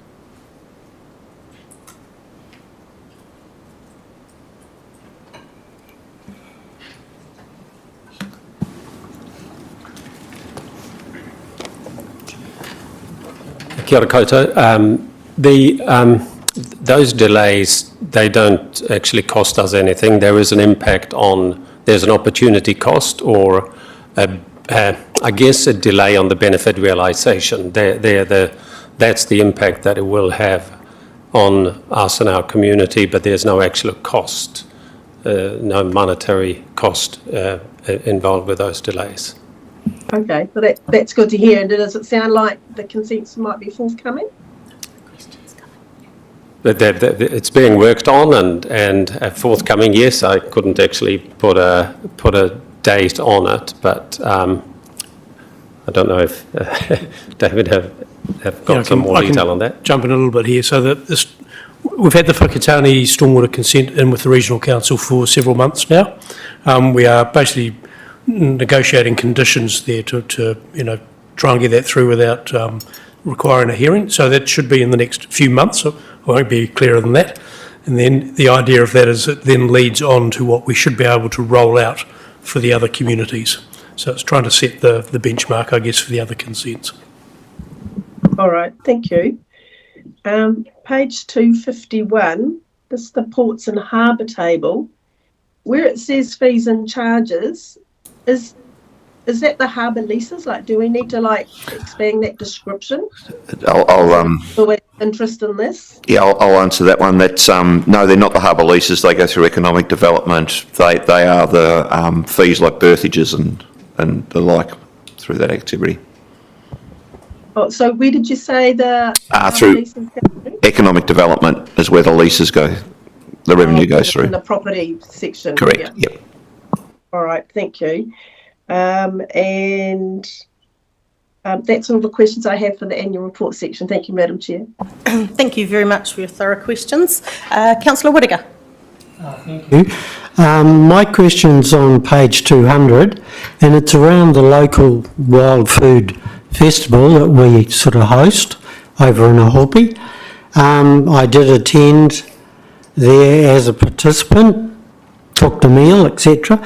And I felt sort of, well, I'm assuming that the council does a debrief to figure out how well it went, how they can improve it, etc., etc. Because over the last few years, I've noticed that the numbers of people that go have actually declined a little bit. And do we actually just rubber stamp it and say, yes, carry on with the next festival? For me, I felt the criteria isn't that great. You only need one wild food, and why shouldn't you have 3 wild foods? There's no mussels, yet we've got a mussel farm down in the Poriki. So why couldn't we have mussels there, someone preparing, selling mussels, etc.? 2,000 people, I'd sort of question that amount of people that were actually there. I talked to a couple from Otakere, they didn't even know it was on, and they happened to call in a Bunnings to do some shopping, and someone says, oh, you're going to the festival? They said, what festival? So possibly it needs a bit more signage, maybe out there near the roundabout, just past Bunnings there somewhere, to try and get more people there, because I think it is a good venue, but it has actually dropped off over the last few years. Thank you, Councillor Witter. Can I just suggest that you forward that feedback through to Nicola Burgess, or through Laney, through Laney. We're actually discussing the annual report here. We're not giving feedback about the local food festival. So if you could just email, that's great comments, great feedback. It's just, we're talking about the annual report here. So it is, but we're not seeking feedback about the festival itself. It's just a comment within the annual report. So that way staff will have your comments and they can incorporate that for any future festivals. So do we have any other questions? Thank you, Councillor Dennis.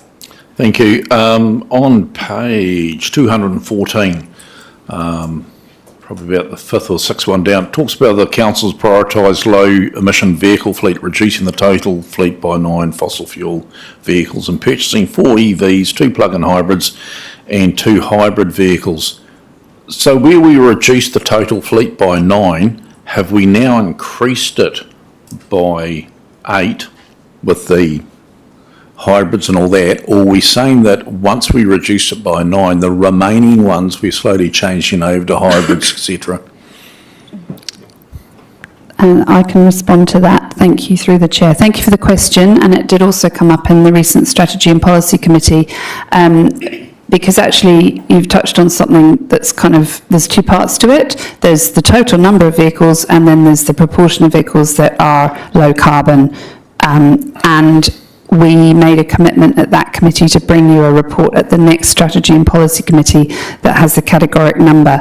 But in this financial year that we're looking at here, we went through an optimisation programme where we did remove, I think actually it was net 9, we actually removed 14 and did a replacement of 5. So we're going to bring more information on fleet through to the next Strategy and Policy Committee.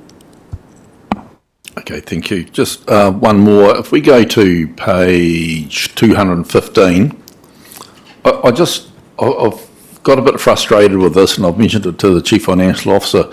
If you have a look on the figures in that chart, the lower one's on the right, the higher one's on the left. You go down to the next chart and the higher one's on the left and the lower one's on the right.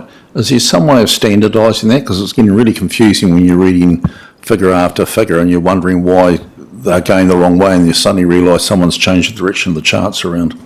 Shouldn't it be standardised? If I can make comment on that, and it's a terrible answer, I apologise in advance, but we will look to where we can, but under the financial prudence regulations, they stipulate a very strict way of doing these that we don't have a lot of choice on. We could look to move our other accounts, but we actually think they're in the right order to actually reflect a better conversation with the community. We'll have a look at it, but we are sort of stuck by legislation as to how we disclose a lot of these things. Okay, thank you. Can we go to page 224? If we, on that chart there, if we go down to the third line, where it talks of medium response time to attend a flooding event, etc., and the figures there are zeros, does that mean that there were 0 flooding events in the last 2 years, 3 years? Because I thought we had quite a few flooding events in the last 3 years. Medium response time. They're all green, but we've got 0 on it. So is that 0 where we haven't? Yes, so there's quite a specific way that flooding events are categorised. It's something to do with a level of water above a certain threshold for a duration of time. I can't put my finger on it, but essentially, according to that way of measuring what is determined a flooding event in a residential, dwelling, there were 0. But there were obviously other flooding events on land. So there's 0 times where we didn't respond in the appropriate manner. There were 0 flooding events according to that way of determining the official flooding event in a dwelling. Over the last 3 years. Correct. So is that specific flooding in just houses or specific flooding on? That's my understanding. The team might be able to find the exact definition, but if not now, we can come back to you with that. Okay.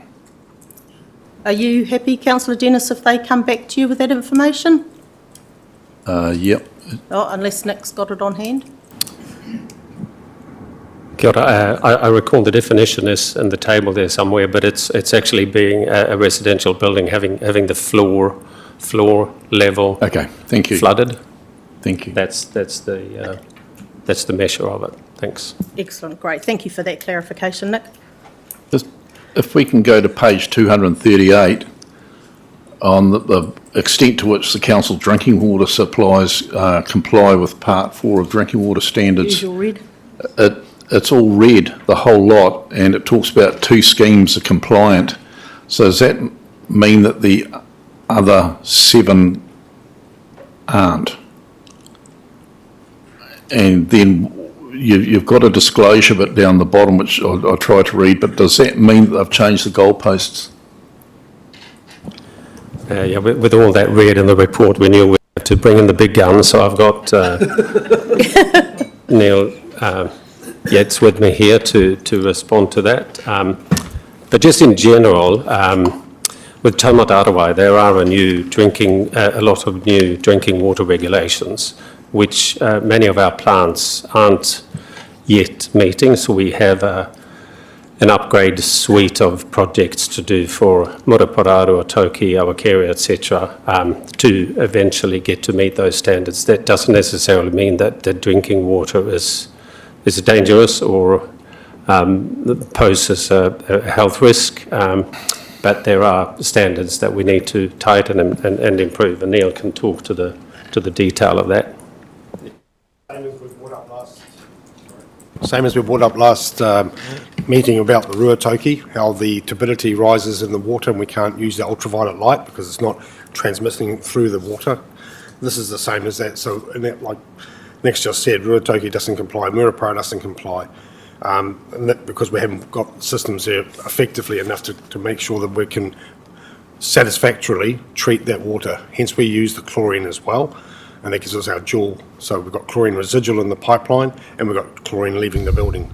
So that brings our testing regime to a different level that we have to comply to for Taumata Arawai.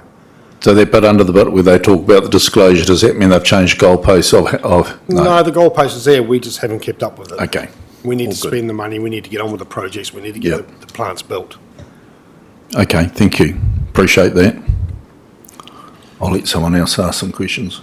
Well, you've got the floor. You might as well continue, Councillor Dennis. I'm just trying to catch up where I'm at. Okay, well, we can pause and see. Does anybody else have any questions?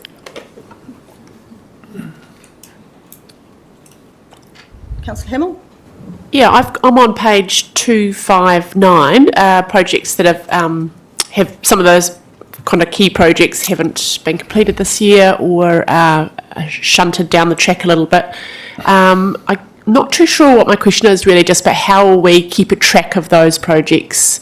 I know we've got, later on in the report, we're talking about our carry forwards. So some of those have got some pretty high interest from the community as well. So how do we keep a track of those projects, at what stage they're at, thinking about playgrounds, awatapu and those sort of ones? I can go, or you can go, Paul. Thank you, Councillor Hamill. Yeah, a number of these projects have either interdependencies on other things happening first, and we also have some reorganisation in terms of the phasing or timing of those projects due to capacity to make them happen, I guess, and also with regards to the new cemetery, that's money that has been held in order to purchase land which has not yet been found. So, yeah, there's quite valid reasons. We do have a number of those projects that have, since the annual report, so in this financial year, are either underway or completed. Can I jump in and provide another answer as well, which is the EPMO programme was set up partly in recognition that we do need to be able to see where our lags are with much more detail and information. We're already starting to see the effects of that, which is fantastic. And there was another point I was going to make, which is around EOC. So we spoke just a few moments ago about the irregularity of emergency events and the impact on capacity. So I think there's just a consciousness across the executive that every time people are pulled away from BAU, it has an impact on our ability to deliver, but we're monitoring it. You okay, Councillor Dennis, to continue with your questions? Thank you. If we go to page 311, Hanoa Hapori, it talks about the outreach, etc. like that. Now that the project is completed and are now incorporated into business as usual functions, are we fully utilising the 2 vans that we purchased for that concept of taking museum displays out into the outrising community? Because it's how it was. Yeah, through Chair. We are utilising the vans. One is assigned to Te Koputua Te Whanga Atoi to enable services to go to various parts of the community. The other is used organisation-wide and is often used for things like consultation events, community engagement, and alongside road safety events as well. In terms of staffing those, that has been a challenge because having a more regular program would require full-time staff, and you would need 2 people to travel for safety reasons at all times. So the way we utilise those is more appropriate to how we run with BAU, and we've just incorporated in those libraries and facilities spaces more into BAU programs where we were already providing outreach services. We provide them, I guess, more comprehensively through having the asset. Do we still need the 2 vans? Do you think that they are well utilised? And I'm really pleased that they are, but I was just interested. I think there are opportunities to, use them further, but that would require additional resource in order to do that. So I think we're doing the best at the moment with the capacity that we have. Okay, thank you. Madam Chair, just in regard to the holiday park on 264, talks at the bottom of that we've got a surplus of 583,000, I think it is, or, yeah, 583,000. Is that a true surplus? I mean, if, say, this would be the... Deficit. It's a deficit. Oh, it hasn't got brackets around it. 583, there's no brackets around that on the second to last line. Is it? Brackets around it. Oh, sorry, I'm looking under capital, sorry. Okay, all good. Thank you for that.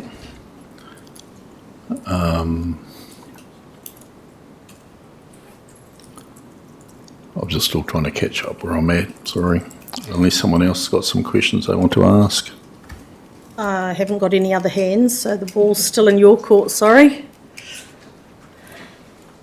Oh, Mayor Nandal's going to bail you out. Here we go. Just on the holiday park, I'm just wondering about, I'm trying to remember the last time we kind of got a report on it, and just thinking about the opportunity to just review what we're doing with it, and what the game plan is over the longer term. Yeah, thank you.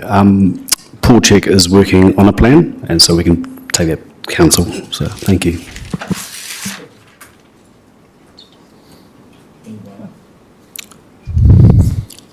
You ready to go, Councillor Dennis? Page 493. Oh, Madam, You've got one again, have you, Councillor Mick?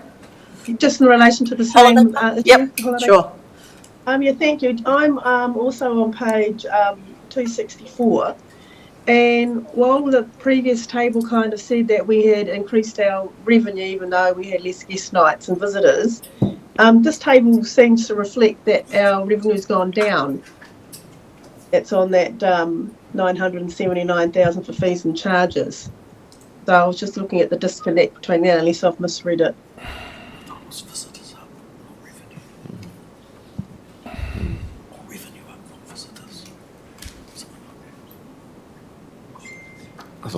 You got anyone who wants to answer that one? Or? Revenue down. Sorry, councillor, what are you comparing that 9792 that the revenue went up?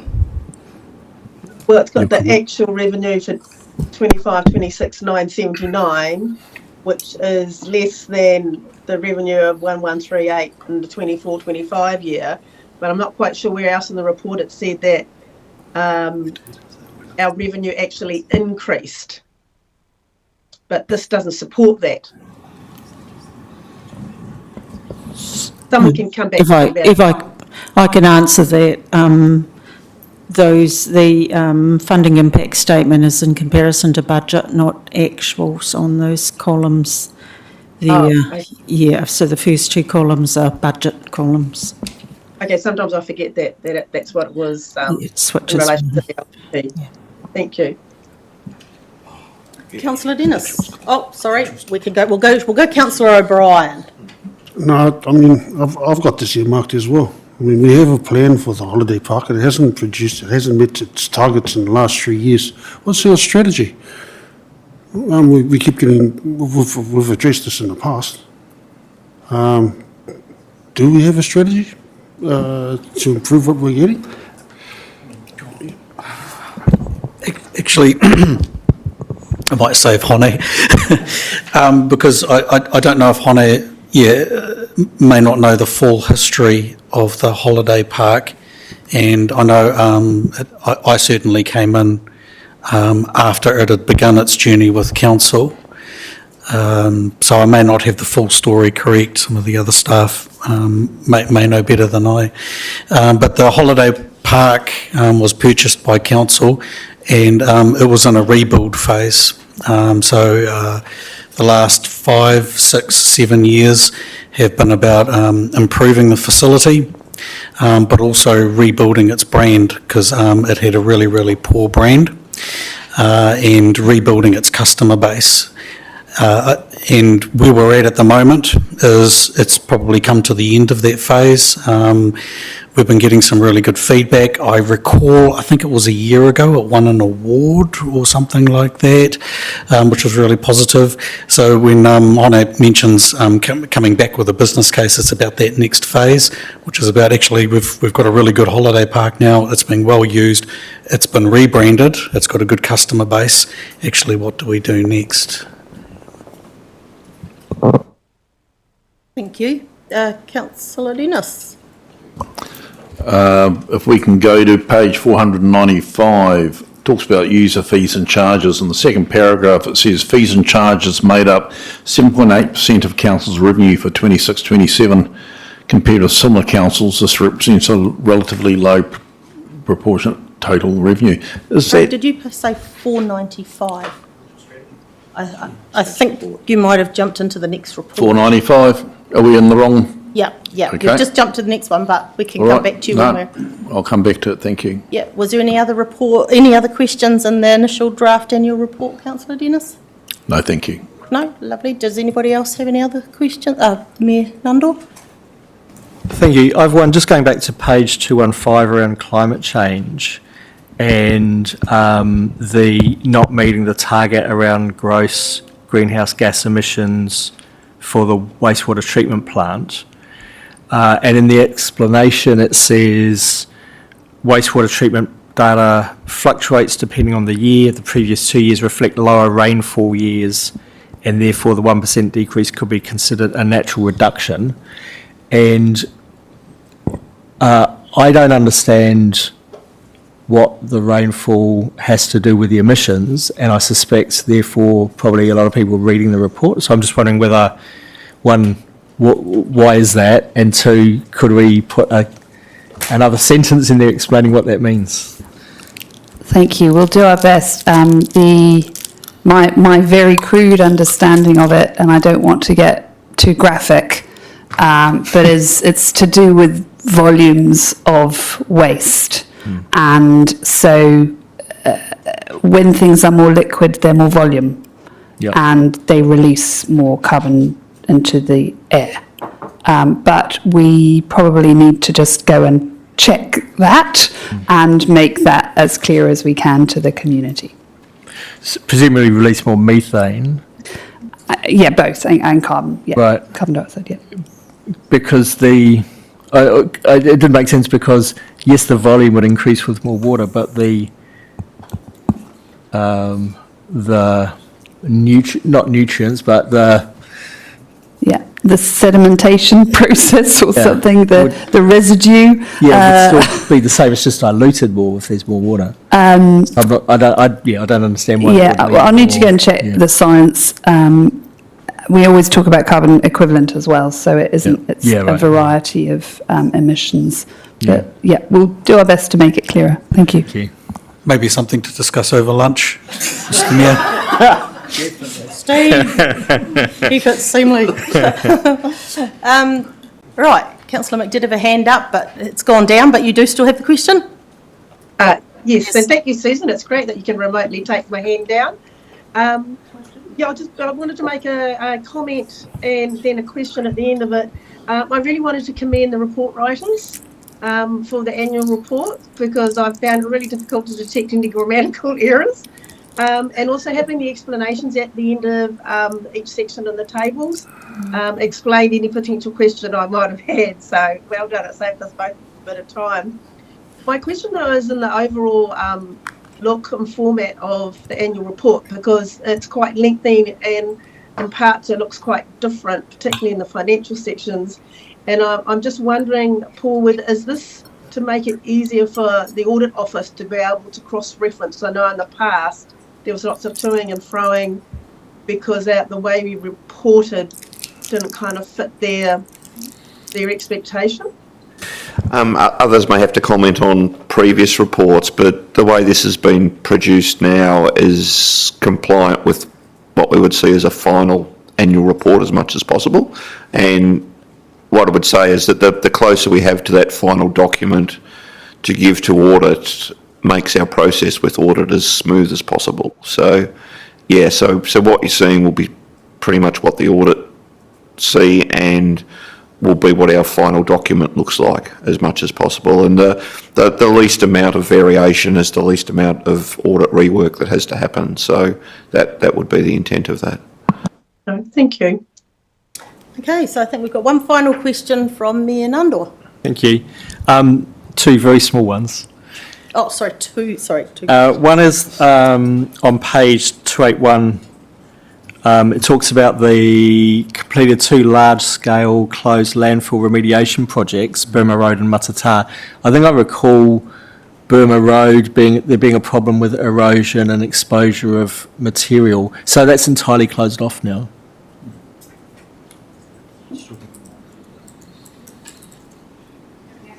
Welcome, Lisa. I was hiding in the back thinking that Thank you, Mayor Nandor, for the question. So Burma Road landfill is completely closed off. We did indeed have a bit of an issue with some of the face cover being disrupted. That's all now being completely remediated. We have a new leachate pump put in, leachate ponds, treatment systems, and revegetation planting has all been completed. Awesome. Thank you. Great work. And my one other quick question was on 312, talking about the Southern District Towns Regeneration and Activation Projects has been identified and work is underway on a bridge and jumping platform by the Rangitaiki River. Oh, that's in Murupara. Oh, sorry, I misread that entirely. Yep, thank you. That's great. Right, lovely. Well, we don't have any more questions, so we will move. Well, I will call for a mover and seconder that the Finance, Performance and Risk Committee receive the initial draft annual report Part 1, 25-26, Appendix 1, and the draft financial statements Part 2, Appendix 2, and that the committee delegates the authority to the Chief Executive to approve any necessary changes to the draft annual report prior to submission to Audit New Zealand. Do I have a mover for that? Councillor Whittaker moves, Councillor Isles seconds. Do we have any debate? No. Lovely. I will put the motion. All those in favour? Aye. Against? Motion is carried, and it has already been said, but just as the Chair, I'd just like to reiterate all and thank the staff for all the hard work that has gone into this. It's not an easy job. It's a very, very big one, and a lot of work gets unseen by us and by everyone. So thank you very much for all this work. And I know a lot of the work is just beginning with the audit and all the audit questions, so good luck with that process. So thank you very much, everyone. And we will now move on to page 415, which is our Q4 financial reporting and carry-ons. And we've still got Julie, Kelly, and is it Paul? Anyone else coming to the table? It's a mass exodus. They're all leaving. What did I say?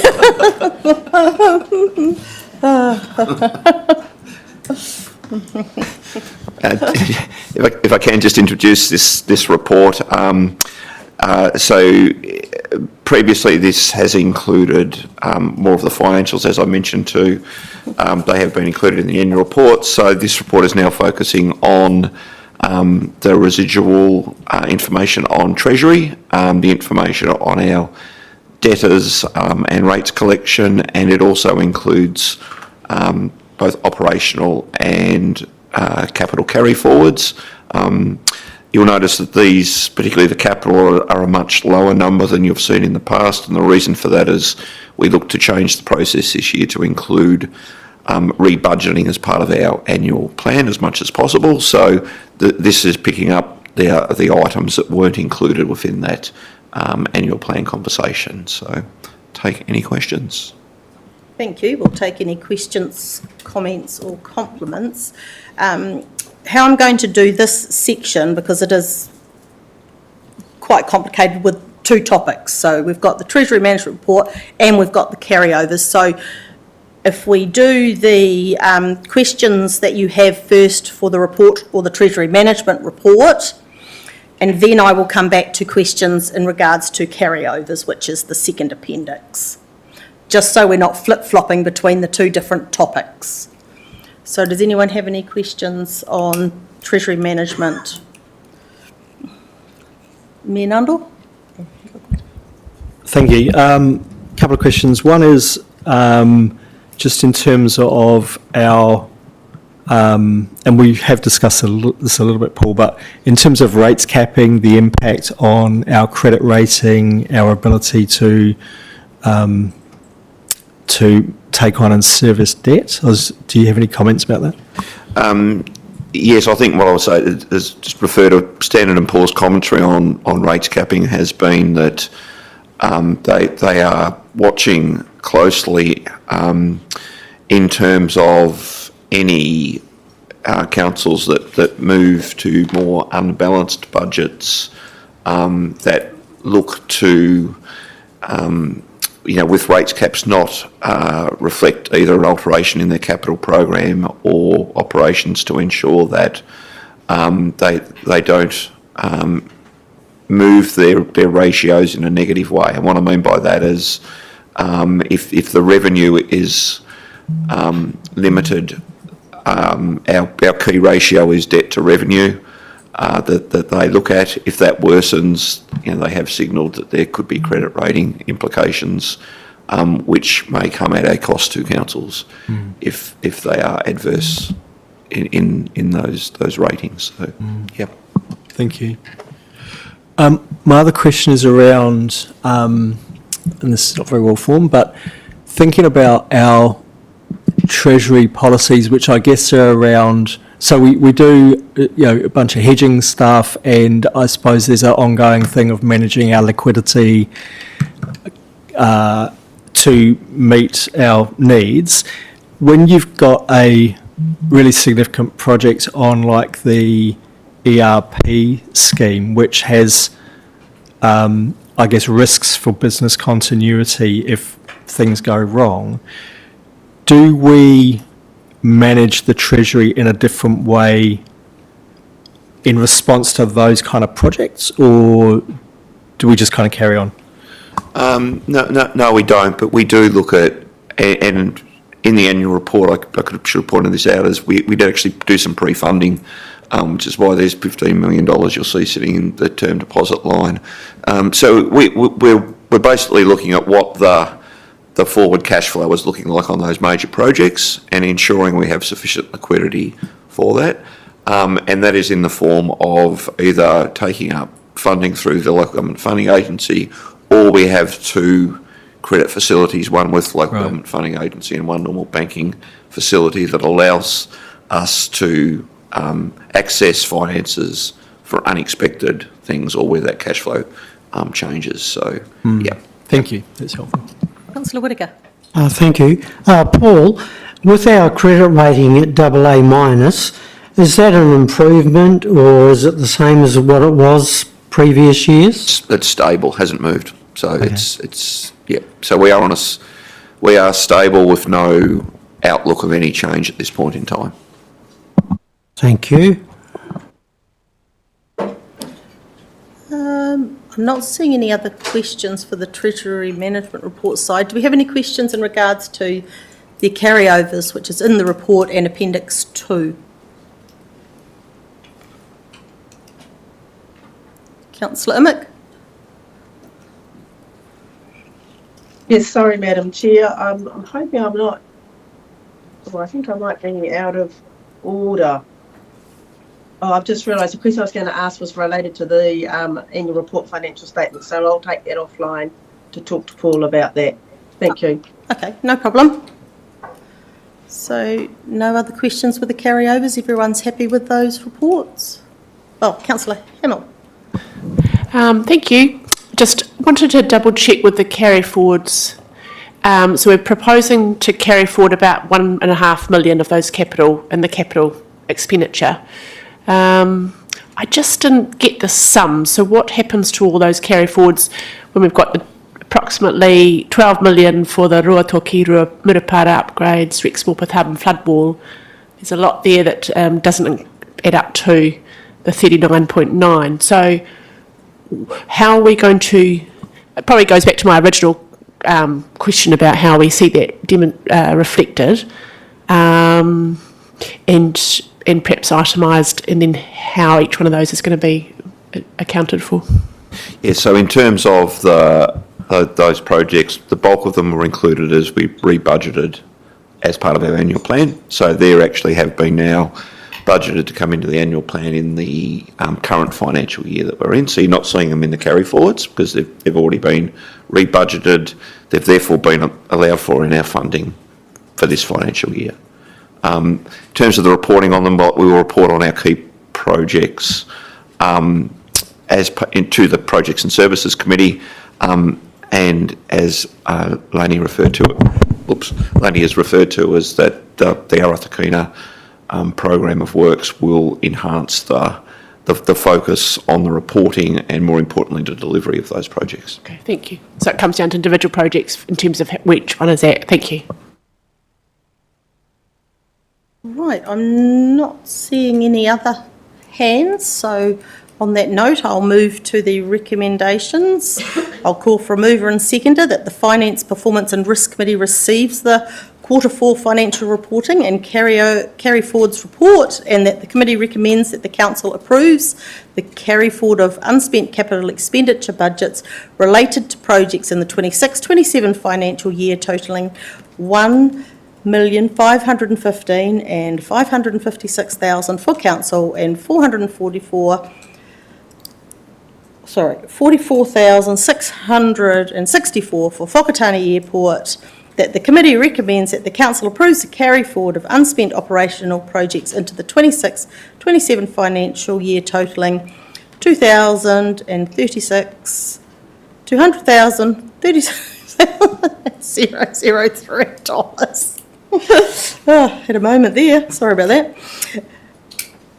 Right, do I have a mover and seconder? Thank you, Independent Petra Lisioni, and we have a seconder. We have Councillor O'Brien. Right, all those in favour, please say aye. Aye. Against? No. Oh, any debate?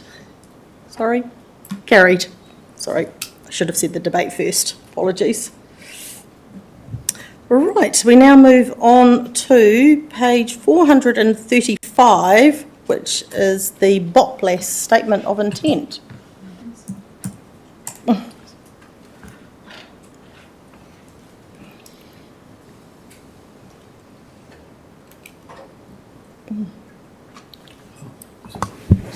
Who would like that one? I'll introduce these ones. So there's two. The next two papers are two final statement of intents. The first one, BOPLASS, the second being the Local Government Funding Agency.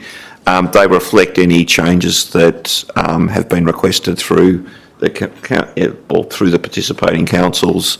Appendix 2 of the BOPLASS Statement of Intent talks to the changes that have been made, but otherwise it's largely reflective of the document that's previously been to the committee in terms of the draft document. Great, thank you. We'll do the first one. We'll do the BOPLASS one first. So do we have any questions? Thank you, Petra. Thank you. Yes, on page 438, it's estimating a $4 million saving for the current financial year. So I've got three questions about that. So the first is that on page 449, it shows core operating expenditure of 1.2 million. So the first question is, does that 4 million take into account the 1.2 million expenditure, or is it a separate number? Second question is, what's Whakatane's share of that? And the third is, do we have any visibility over how much our internal expenditure is on administration of the BOPLASS scheme within the council?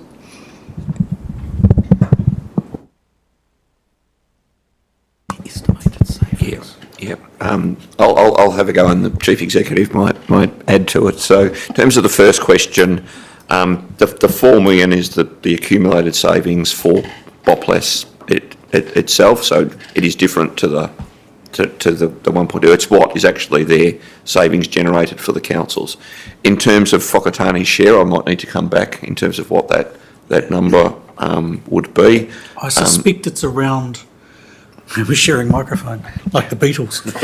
I suspect it's around $220,000 is our share. But yeah, I'll just have to, I used to know the number, but I just can't quite remember it now. Of which around half of it or more is attributable to just our insurance, our bulk council insurance deal that we get. But maybe that's something I'll just pull those numbers out and I'll flick them around to you. And I think in terms of the last question, our internal expenditure would largely, if the Chief Executive agrees with me, would be his time as a director on the board of BOPLASS. I'm not aware of a lot of additional work that we do and the time taken to put these reports together. Councillor Imick. Yeah, thank you, Madam Chair, and thanks, Petra, for the question, because I'm often, I'm not worried about our involvement with BOPLASS, but I feel like that they could be reporting to us a little bit more detail, because we used to be able to get that return on our approximately $30,000 investment being $250,000. I did contact them earlier in the week asking for that information, so I'm a bit disappointed that I didn't even receive an acknowledgement of the email. That's feedback for you, Steve. Thanks. Great, thank you. Right, well, I don't. Oh, Councillor Mick? Not really a question. Oh, sorry, sorry, Councillor Hamill. Not really a question, but a comment. Just I really appreciated the way the staff had reported it with the draft changes and the difference between the draft and the final SOA highlighted. So that was really made it easy to read. But as a sort of just from the community point of view, most people don't know what BOPLASS is, and it just would be good if the acronym was unpacked in both our staff report and possibly in this SOI, because it's not clear. I'm beginning to get my head around all the acronyms now, but that's one that hasn't locked in. Thank you. And for anybody online, it is the Bay of Plenty Local Authority Shared Services. Right. Did I miss someone else? Mayor Nandor. Thank you. I think my question's probably directed at the Chief Executive. I'm looking at page 454 where it talks about future developments. Board recognises that the drive for change and or collaboration will often be led by other groups, e.g. water reform, RMA changes, things like that. And further down it says reviews will consider whether BOPLASS is the most appropriate delivery model for future shared services initiatives. And I realise this is kind of early days, but just thinking about, I know there's some work being done among the chief executives around potentials for more shared services.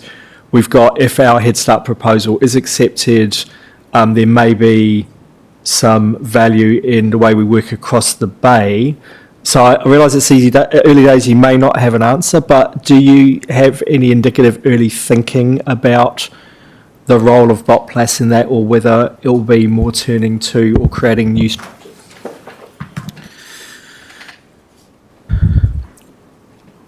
Yeah, as on the board of BOPLASS, we have had discussions about how Head Start amalgamations, which were only announced this year, may affect our shared services arrangement, and also have been talking more longer term, because it's been out from government for longer, around the acquisition of those regional council functions and what BOPLASS role might be in that. Also through the mayoral forum, there has been quite a lot of interest and a specific work program around just trying to take the next step in shared services across the Bay of Plenty.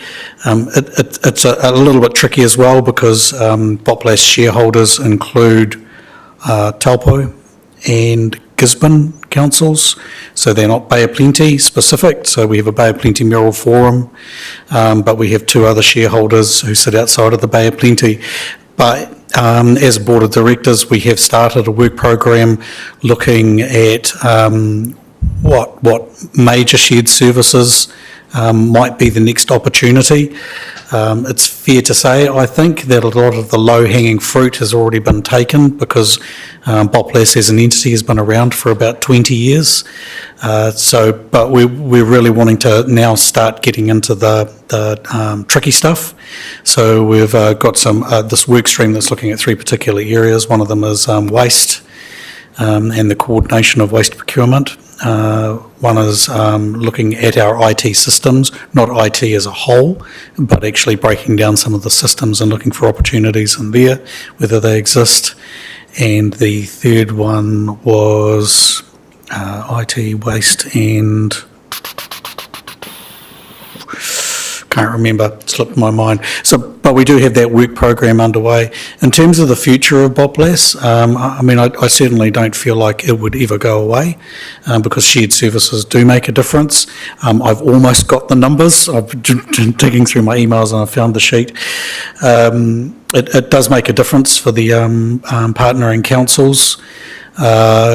The third one we're looking at is building consent activities and whether that can be a shared service function or not.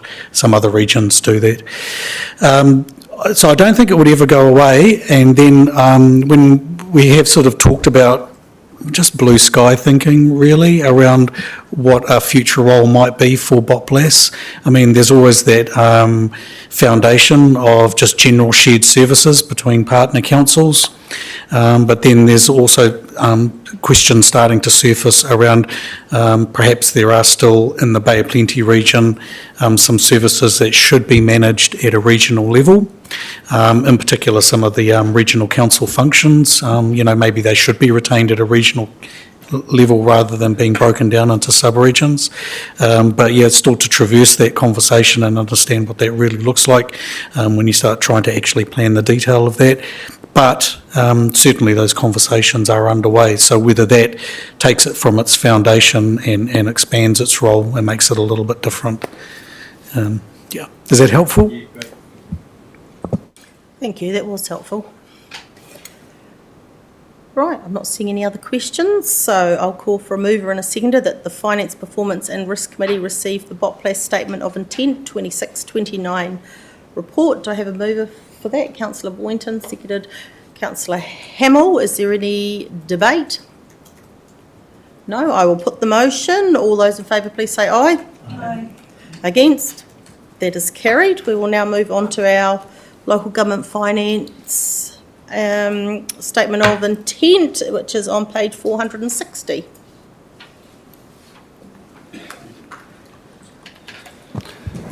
So this is the final Statement of Intent. I don't think we've had any significant changes from the draft that's been in front of you before, so unless there are any questions. Did anybody have any questions on that report? No, it doesn't look like it, so no. I'll go for a mover and a seconder that the Finance, Performance and Risk Committee receive the LGFA Statement of Intent 2629 report. Do I have a mover? Councillor Isles, seconded Councillor Whittaker. Is there any debate? No. All those in favour? Aye. Against? That is carried. We're a little bit ahead of schedule for lunch, so I recommend we move to the next report because it might not be quite ready for us, which is our financial strategy for the LTP, which is on page 478. Who would like to take us through that one? Yes, that one's, no, that's me. So this is the first interim financial strategy for the long-term plan. The reason I'm used the words interim is that it is setting some of the parameters and guidelines from the financial perspective for the long-term plan. There are three key elements that it's picking up on. One is moving back to the council's balancing its budget. The other is the likely introduction of rates capping, and the other is maximising opportunities to fund and finance necessary infrastructure. What I would say is this was written before the bill was released this week, so that will have some implications on this document. There has been some change from that perspective. This refers to rates capping in 2029. The bill refers to 2030. This refers to 4%. The bill refers to 4% in the first year and at reset after that. So there will be some changes reflected from that. Probably the key elements to bring to the attention is the focus on delivering a long-term plan with options that move us into that rate cap environment. That will come with some significant implications in terms of our ability to deliver on the strategic priorities that council has set. So there will be some options and some iterations that will occur as we move through the long-term plan, but this will be the guardrails that we use to set an option to bring back to council. From a debt perspective, there has been some minor adjustments, particularly around the three measures that have been used, particularly the interest to debt measure, which has been recommended to go back to the LGFA limit, but sticking with the 250% limit that has been in place in the Treasury policy to date. Fair to say that the decision on waters will have a significant implication on this as we move forward, given the different borrowing capacities that a CCO might create, and again that will be brought back to council as we move through the long-term plan. The rest is really a reflection of the previous workshops that we've had in terms of actually just the establishment of what to look at. It includes things like looking at opportunities for increased user fees, increased opportunities of using development contributions and the new development levies, and the potential for other funding and financing tools like the infrastructure funding and financing. And how I would describe that is that we're looking at creating a basket, not necessarily of things that we'll always use, but having a strategy that does give us flexibility in the tools that we can use through the long-term plan. So with that, I'll take any questions. Thank you. We'll take questions, comments and compliments. And under the compliments section, part of this, I'm actually going to say that was a very, very good summary. Thank you very much, Paul. And I was very impressed with this report. I thought you set it out, or yourself and Julie, probably. Sarah set it out very, very clearly and did a really good job, and I found it really easy to follow. So on that note, anyone have any questions, comments or compliments? Councillor Boynton. I thought it was well laid out too. It's really great. I think a lot of the reports that in this meeting have been easy to understand and well laid out. I just had a pātai around the name with the Te Rautaki Ahumon, and that's all. I just wanted to, is that a financial term, the name? It's in one of the pages. Financial Strategy, Te Rautaki. Have you got the page number there, Councillor Yes, Boynton? 482. 482, yes, I saw that too, yeah. I will have to come back to you. Oh, that's okay. I wasn't sure. I'm not trying to whakaiti. I think the report's great. Thank you. Thank you. I do have to acknowledge that the layout and the quality is due to the work of Sarah in terms of going through and highlighting my errors of layout. Yes, that's great. Yes, we want to make sure we give the compliments to the right people. Do we have any other questions? Councillor Dennis. Page 538, please. It talks from a business as usual perspective that water usage is read manually by 3 water staff, etc., either on a 3-month or 6-monthly cycle, that the Rangataiki Plains is read and invoiced 3 monthly. Sorry. Am I in the wrong report again? Dennis, yeah. That one, I think that's on our risk and assurance report. This is pages 478 to 479, our financial strategy. But we know you've got that question coming up after lunch. Do we have any other questions? Oh, Councillor Imick and then Councillor Hamill. Yeah, no, thank you. I had a comment and then a question. I agree that it was really a really good read. But my comment about it being a really good read is that we don't seem to be winning the war on minimising our operating deficit. And when we look at what's coming up, I'm not quite sure how we lift the words off the pages, and like how often we refer back to the strategy with part of our action plans to be keeping us on track to make sure that we're trying to achieve what we're trying to set out to do. Great question. I should apologise for another really bad answer in advance. I seem to be doing that a bit today. Look, I think what you're highlighting is really the challenge that's going to exist through this long-term plan, is that we are moving into an environment, whether it's through rates capping or just the need to actually get rates to a level that's affordable, balanced with the need to continue to invest and what we need to deliver to the community. And that is going to be a very hard process to work through, and some very hard decisions will need to be made. What the financial strategy is seeking to do at this point is really just to lay down some of the parameters that we're working with. But the reason I deliberately called it interim and to reflect the challenges that will exist with actually balancing what's going to be a very hard LTP to actually deliver within these. So I guess what I'm saying, I agree 100%. It's a big challenge, and we will work to sort of deliver the best options possible for council to make those decisions on through the next 9 months or so. Yeah, thank you. And I'm not quite sure where this might fit into the strategy, but considering we've got nearly $4 million in non-rates debtors, I know that just trying to manage our balance sheet is, part of the strategy, but do we need to have debt recovery listed as a sub-point to be making more focus on? I know we've got airport losses hopefully to be repaid coming up. So I don't know proportionally compared to other councils whether our size of our non-rates debt is out of kilter or whether we're within the right sort of margins.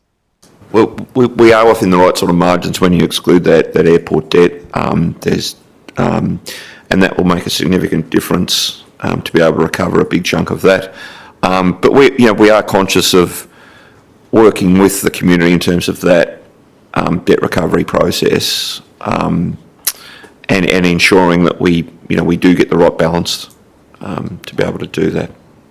Okay, and my last comment is just in terms of recommendation 2 about adopting it. Do we necessarily, because you've just identified that there's been some changes since this was really done, adoption subject to minor changes, or we don't need to do that? That's a very good point. I think we can take, if the community accepts that we will pick up the changes that are due to the bill being introduced. The intent is still, I don't think will change. What will change is things like for example, at the moment it was set as the 2028 year, a rating level, 2029 being at the rating cap. We will move that out a year and reflect what's in the long-term plan already for that. So that's the sort of change that we will put in there. And I will add to the recommendation subject to minor changes to recommendation 2. I think it just covers it off. So thanks for that, Councillor Amick. Steve? I just wanted to come back to a point you made. You said we're not winning the war on our operating deficit. I just wanted to share my view. I think we are winning the war on our operating deficit.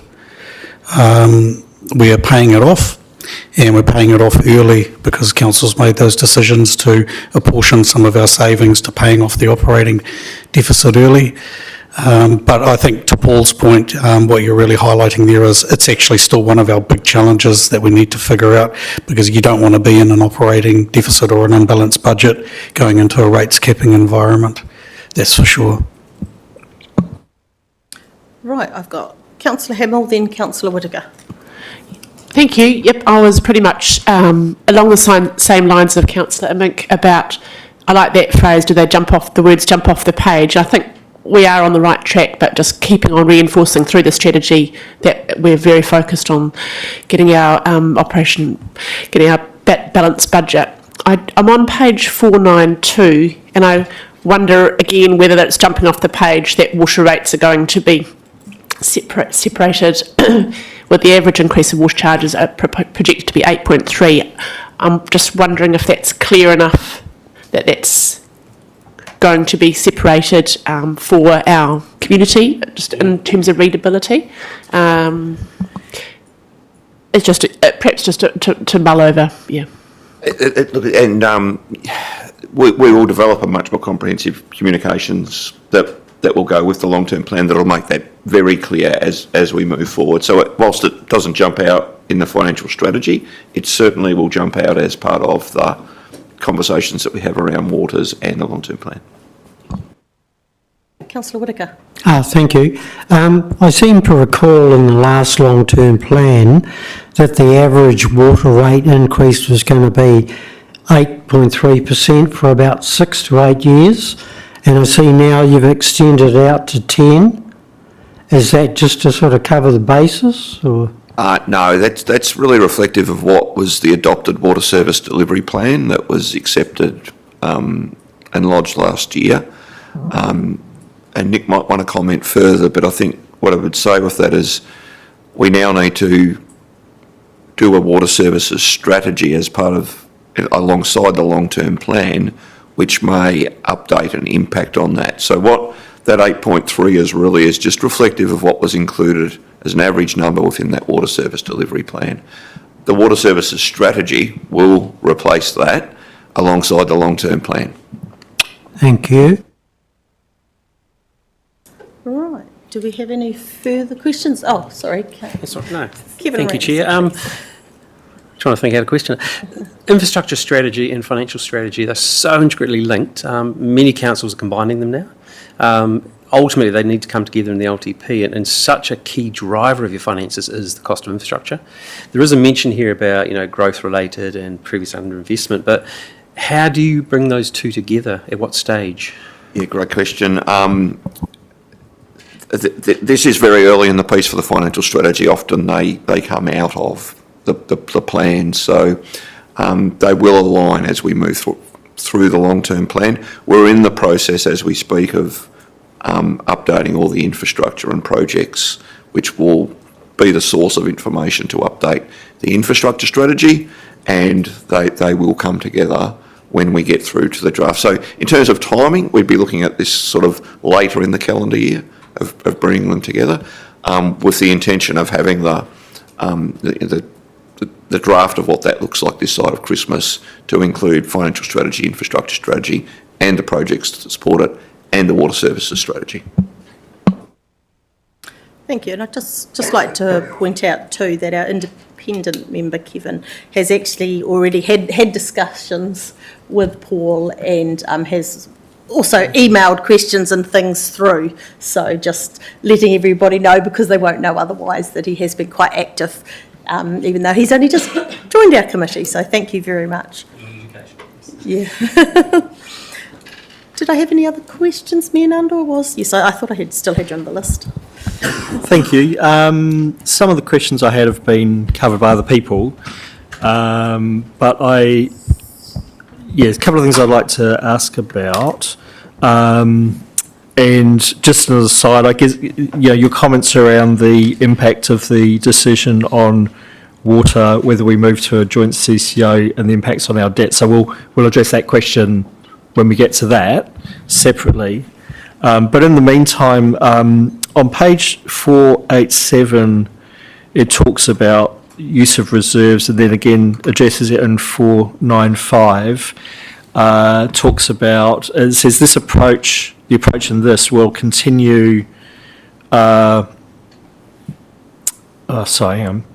It says traditionally council has approved annual funding for risk to help avoiding shifting these costs to future generations, and this approach will continue in this LTP. So that's putting aside reserves for kind of emergency management. I know this council has done that a lot in the past.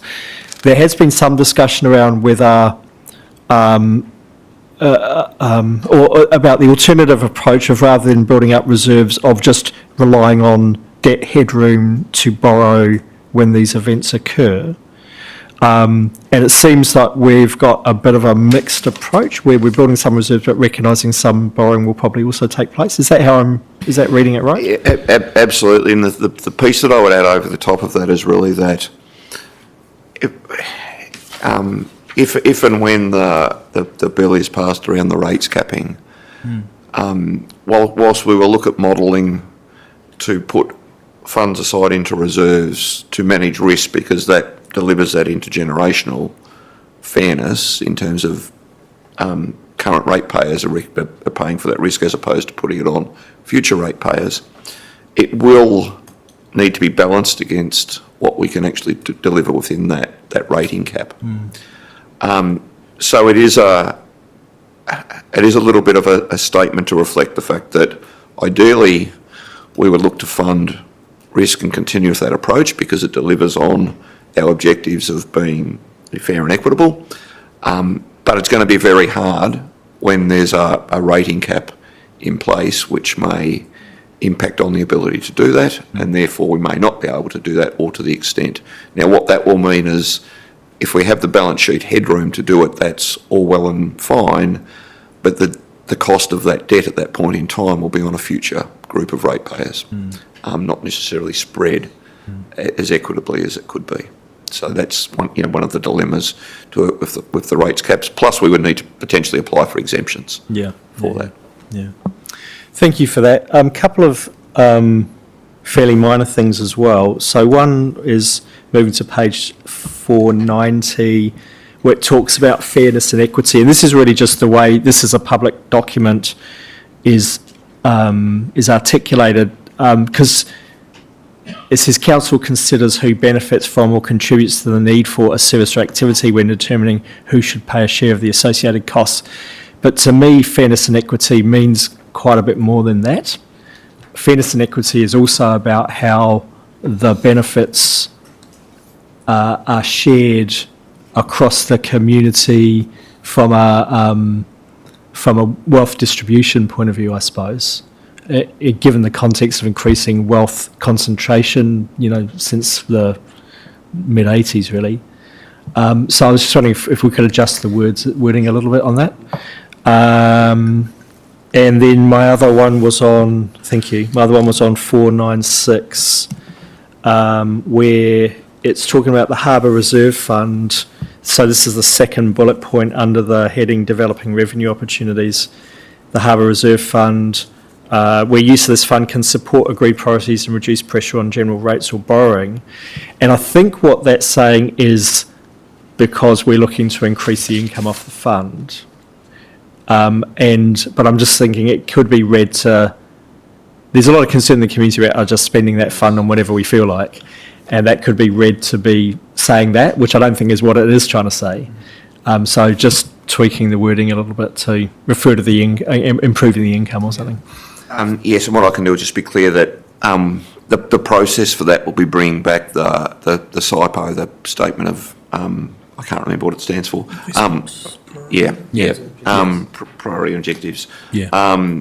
And that will outline effectively the use of that fund. So that will make sure that it's very clear and transparent, and that's where that will be addressed. Yeah, thank you. And you have referenced the SIPO in here somewhere.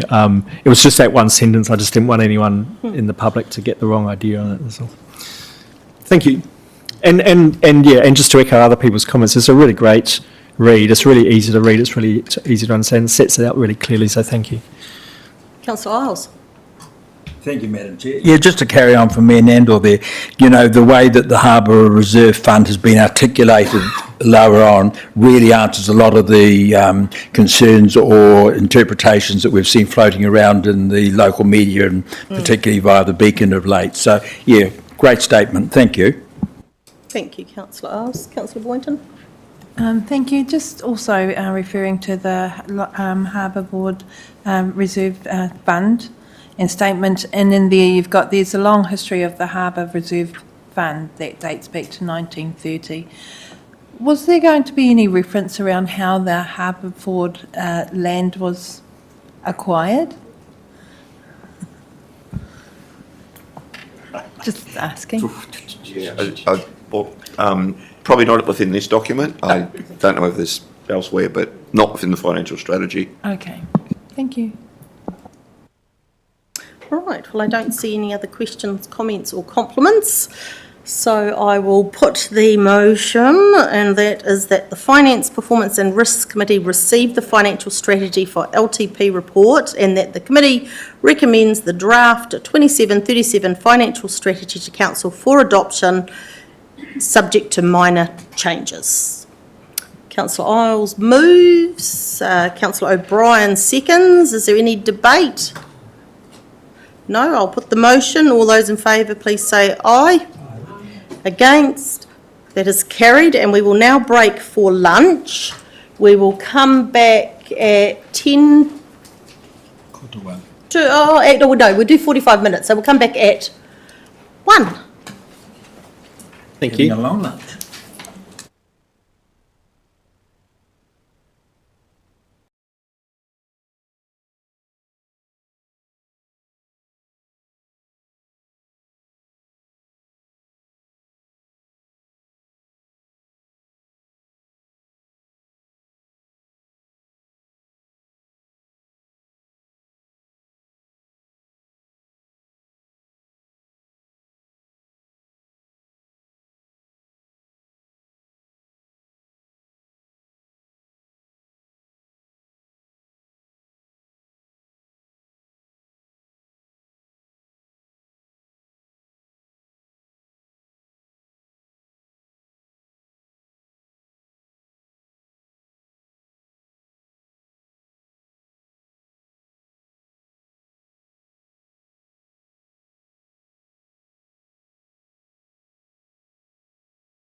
Right, welcome back everybody. We're now on to basically the second part of our agenda today, which is about the risks. So we're on page 499, which is our Risk and Assurance Update Report. And I guess that's going to be you that wants to take us through it. Yes, not Paul? No? Yep. Good afternoon. Go, Ingrid. Thank you. Good afternoon, councillors and external members. This report provides an update on Council's risk and assurance activities for the period to June 2026. Since the last report to the committee, work has continued across several of Council's organisational risk areas. A number of initiatives have progressed from planning into implementation, strengthening Council's overall risk management approach and organisational resilience. The summary table included at the beginning of the report, this has been taken from the attached risk register, and it provides a high-level view of current residual risk levels across Council's risk categories. For future reports, though, I will include another column to show Council's target risk level, along with a key to explain the rating colours. And this is to provide a clearer picture of Council's risk position and progress over time. The report also touches on emerging risks associated with potential central government reforms to Māori participation frameworks and increasing infrastructure affordability pressures. We will continue to monitor these going forward. An update is provided on business continuity planning following recent the new system implementation, and I've also included findings on the Plains water billing review, and this has identified opportunities to strengthen processes, controls and data management.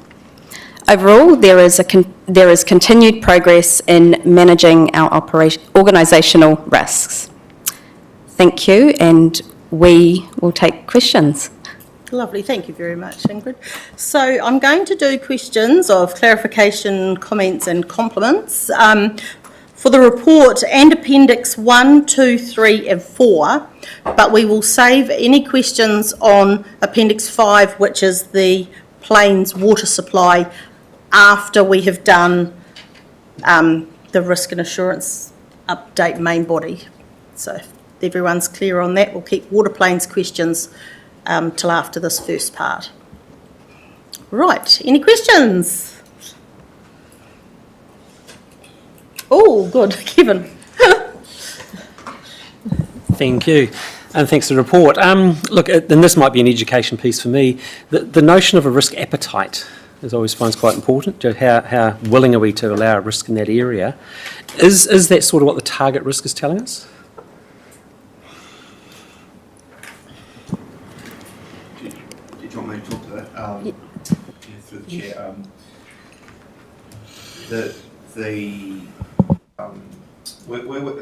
It is based on what I would say a risk appetite conversation that's quite dated, how I understand it. And it is something that we'd be really keen to talk to the committee about in the future, to actually further develop that, particularly as we move into the long-term plans. My microphone's off. Sorry. Yeah. So yeah, it is something that we wanted to focus on, but this is based on I don't know when it was last done. Ingrid might know, but it is quite dated. It was before my time. 3 years ago. Thank you. Do we have any other questions?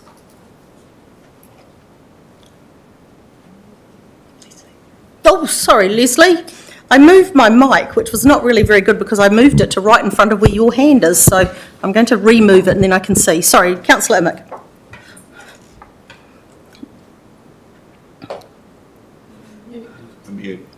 Mute, Liz. Sorry, Leslie. I moved my mic, which was not really very good because I moved it to right in front of where your hand is, so I'm going to remove it and then I can see. Sorry, Councillor Amick. Yeah, no, that's okay. Because you moved it to the right, I was hearing you and Paul talking at the same time. Yeah. Now, No, that's okay. Because you moved it to the right, I was hearing you and Paul talking at the same time. Yeah. Now, that's unusual. I'm hearing the same conversation replaying twice. Leslie, you haven't got your Teams open twice. I'll leave and come back in again. Yeah. I made that error the other day and I got echoing, and it was because somehow I'd managed to open it twice. She's still there. She's still there. Yeah, so she did it. That's exactly what she did. Yeah, so we'll tell her. Would you like me to remove her? Yeah, do that one, yeah. Yeah. Do anybody else have any other questions? We'll go to Councillor Hamill's question. I'm on page 522, the future start planning for the upcoming representation review. Did we have any confirmation about we still need to actively plan for that? I know there's been some discussion in other councils, and local government, Rehet Stoltz has been asking to see if that's been... Through the Chair, there's been no change in legislation, so we have to carry on with the representation review. Okay.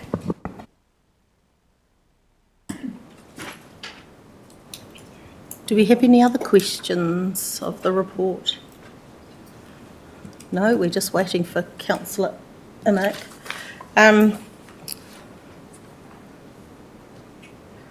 She has, I do actually have her questions here. I'm not sure whether I should steal her thunder or not to keep us moving along. Okay, well, page 518, this is Councillor Amick's question. The risk register organisational systems, just wondering if we should include in risks the possible datascape resourcing issue potential for delayed full implementation.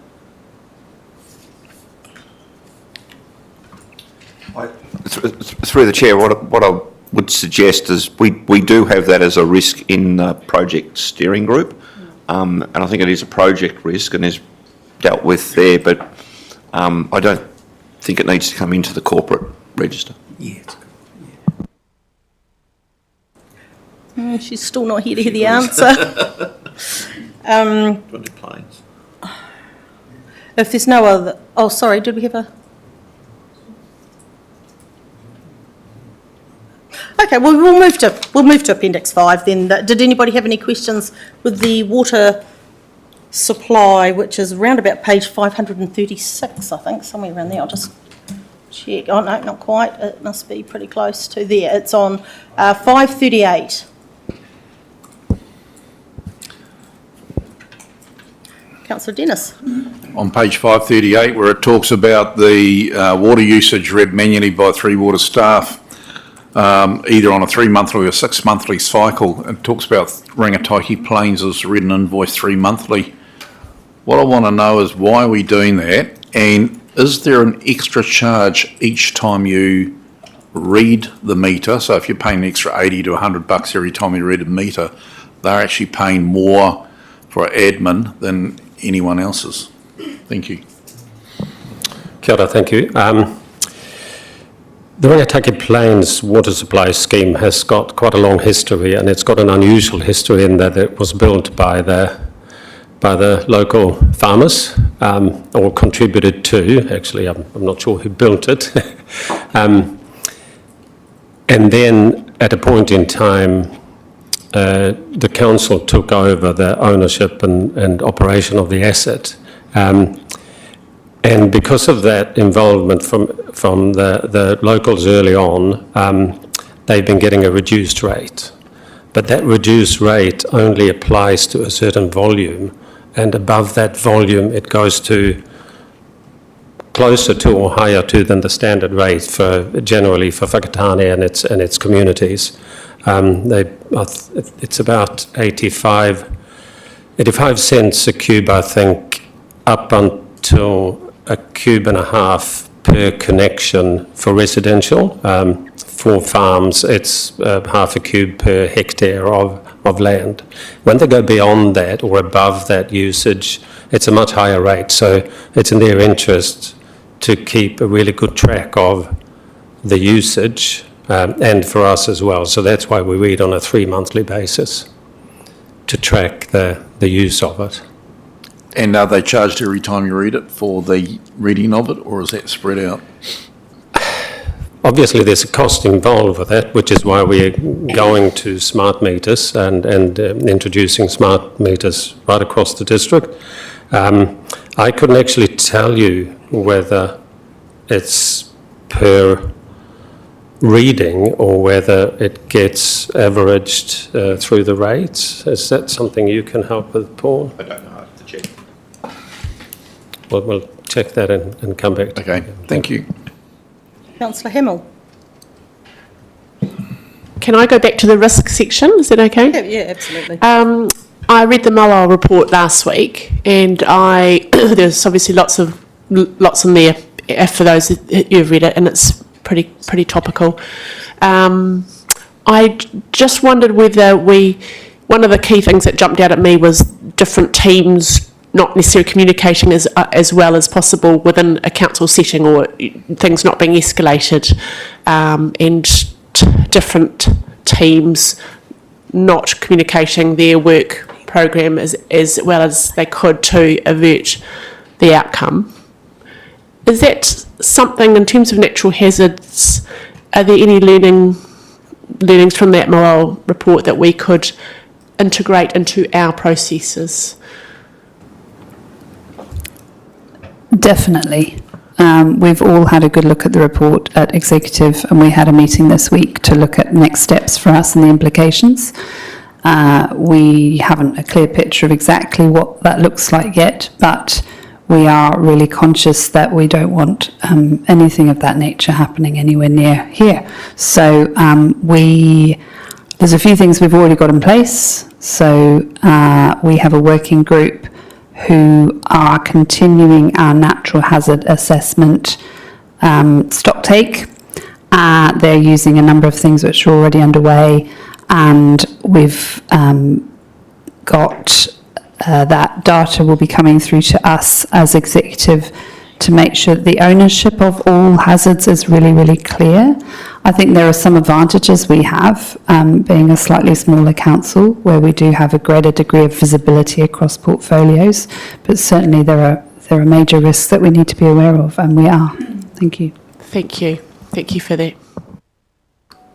Councillor Dennis. I was just wondering if I can go through to page 540. We were talking about the issue with charging a number of properties on the plains for their actual water usage. And it seemed to me that going through that, there seemed to be a thing that there was, I wouldn't say a lack of communication, but some disconnect between one team and another. Are we looking at a way to fix that up? And you're saying that one of the teams worked mainly from home, so is that an issue with lack of working together, or does that mean that we're going to try and bring these crews back to working, instead of working from home, working together so many days a week so they can actually relate to each other a bit more?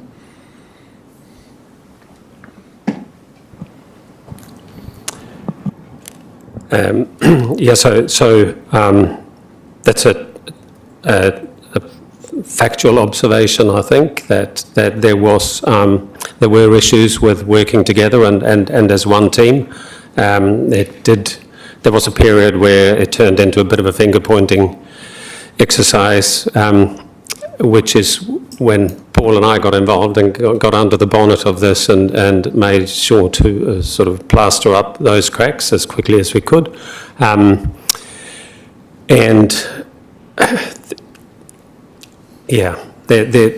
There is a significant improvement in how we work together on that now. We approach it as a team. We know what the issues are that each respective team is dealing with, and this has been particularly evident, I think, over the last couple of months as we transfer out of ozone and into a new digital platform that has created some significant challenges, and I think we've seen a great level of cooperation and working together to resolve those. That's between digital and finance and Three Waters team. So there's three key players, and there's not only two.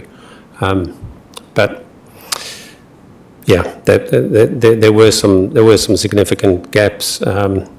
We were also missing a tier of the leadership at the depot, I think, which you, Councillor Dennis particularly knows since meeting up with the leaders there now, and I think we're seeing a definitive improvement with that as well.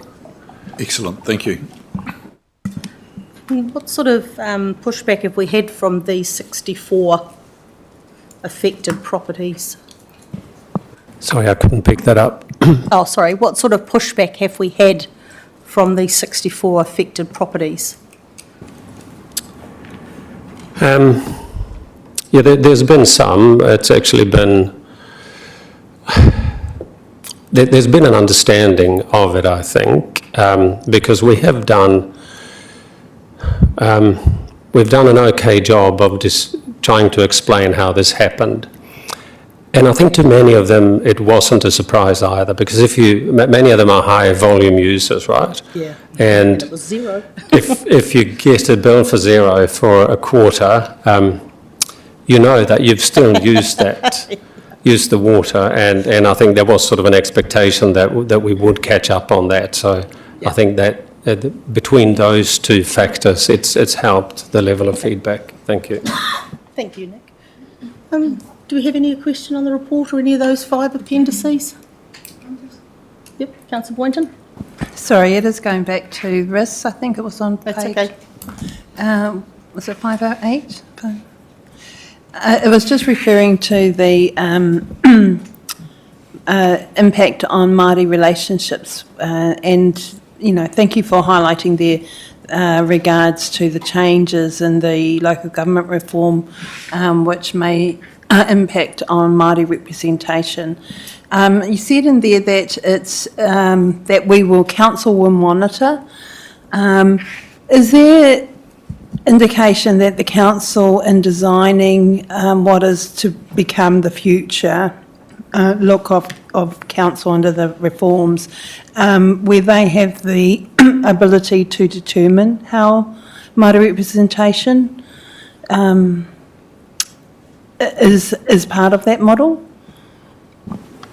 Sorry, just so I understand your question, council determining Māori's involvement in decision-making or representation? Yes. I'm not sure that's how, well, I added that in, that component, and that wasn't how I intended it. That's more, I guess we've spoken about this before as a group here, about going beyond the minimum sort of legislative changes to ensure that we continue to engage and include Māori in our decision-making and processes above the minimum requirement. That was my intent of it. Thank you. Right, well, I'm not seeing any further questions, so I guess I will put the motion calling for a mover and a seconder that the Finance, Performance and Risk Committee receive the Risk and Assurance Update Report. Do I have a mover? Thank you. Petra Lucioni, and a seconder for that report, Councillor Hamill. Any debate? Nope, I'll put the motion then. All those in favour, please say aye. Aye. Against? That motion is carried. Thank you very much. So we're going to go to the resolution to exclude the public. Do I have a mover for that? Councillor Isles, seconded Councillor Whittaker. That the grounds listed in the agenda, the Whakatane District Council agree to exclude the public from the following parts of the proceedings of this meeting, namely 1. Public excluded minutes of the Finance, Performance and Risk Committee, 7th of May 26, legal proceedings update, August 26, and the Boat Harbour update. Do we have any debate? No. I'll put the motion. All those in favour, please say aye. Aye. Carry, and against?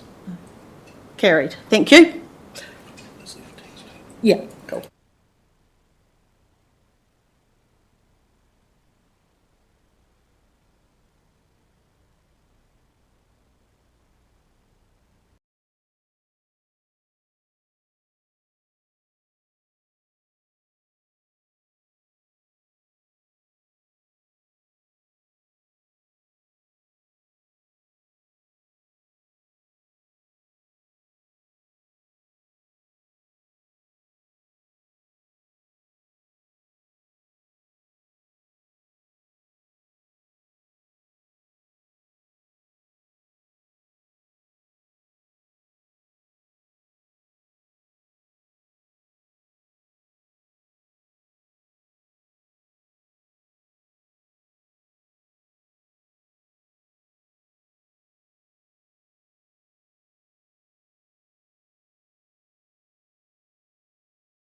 Okay, I just have to make the following restatements that in regards to the legal proceedings report, August 2026, that the Finance, Performance and Risk Committee received the legal proceedings update report, and that the Finance, Performance and Risk Committee confirmed the report is to remain in PE.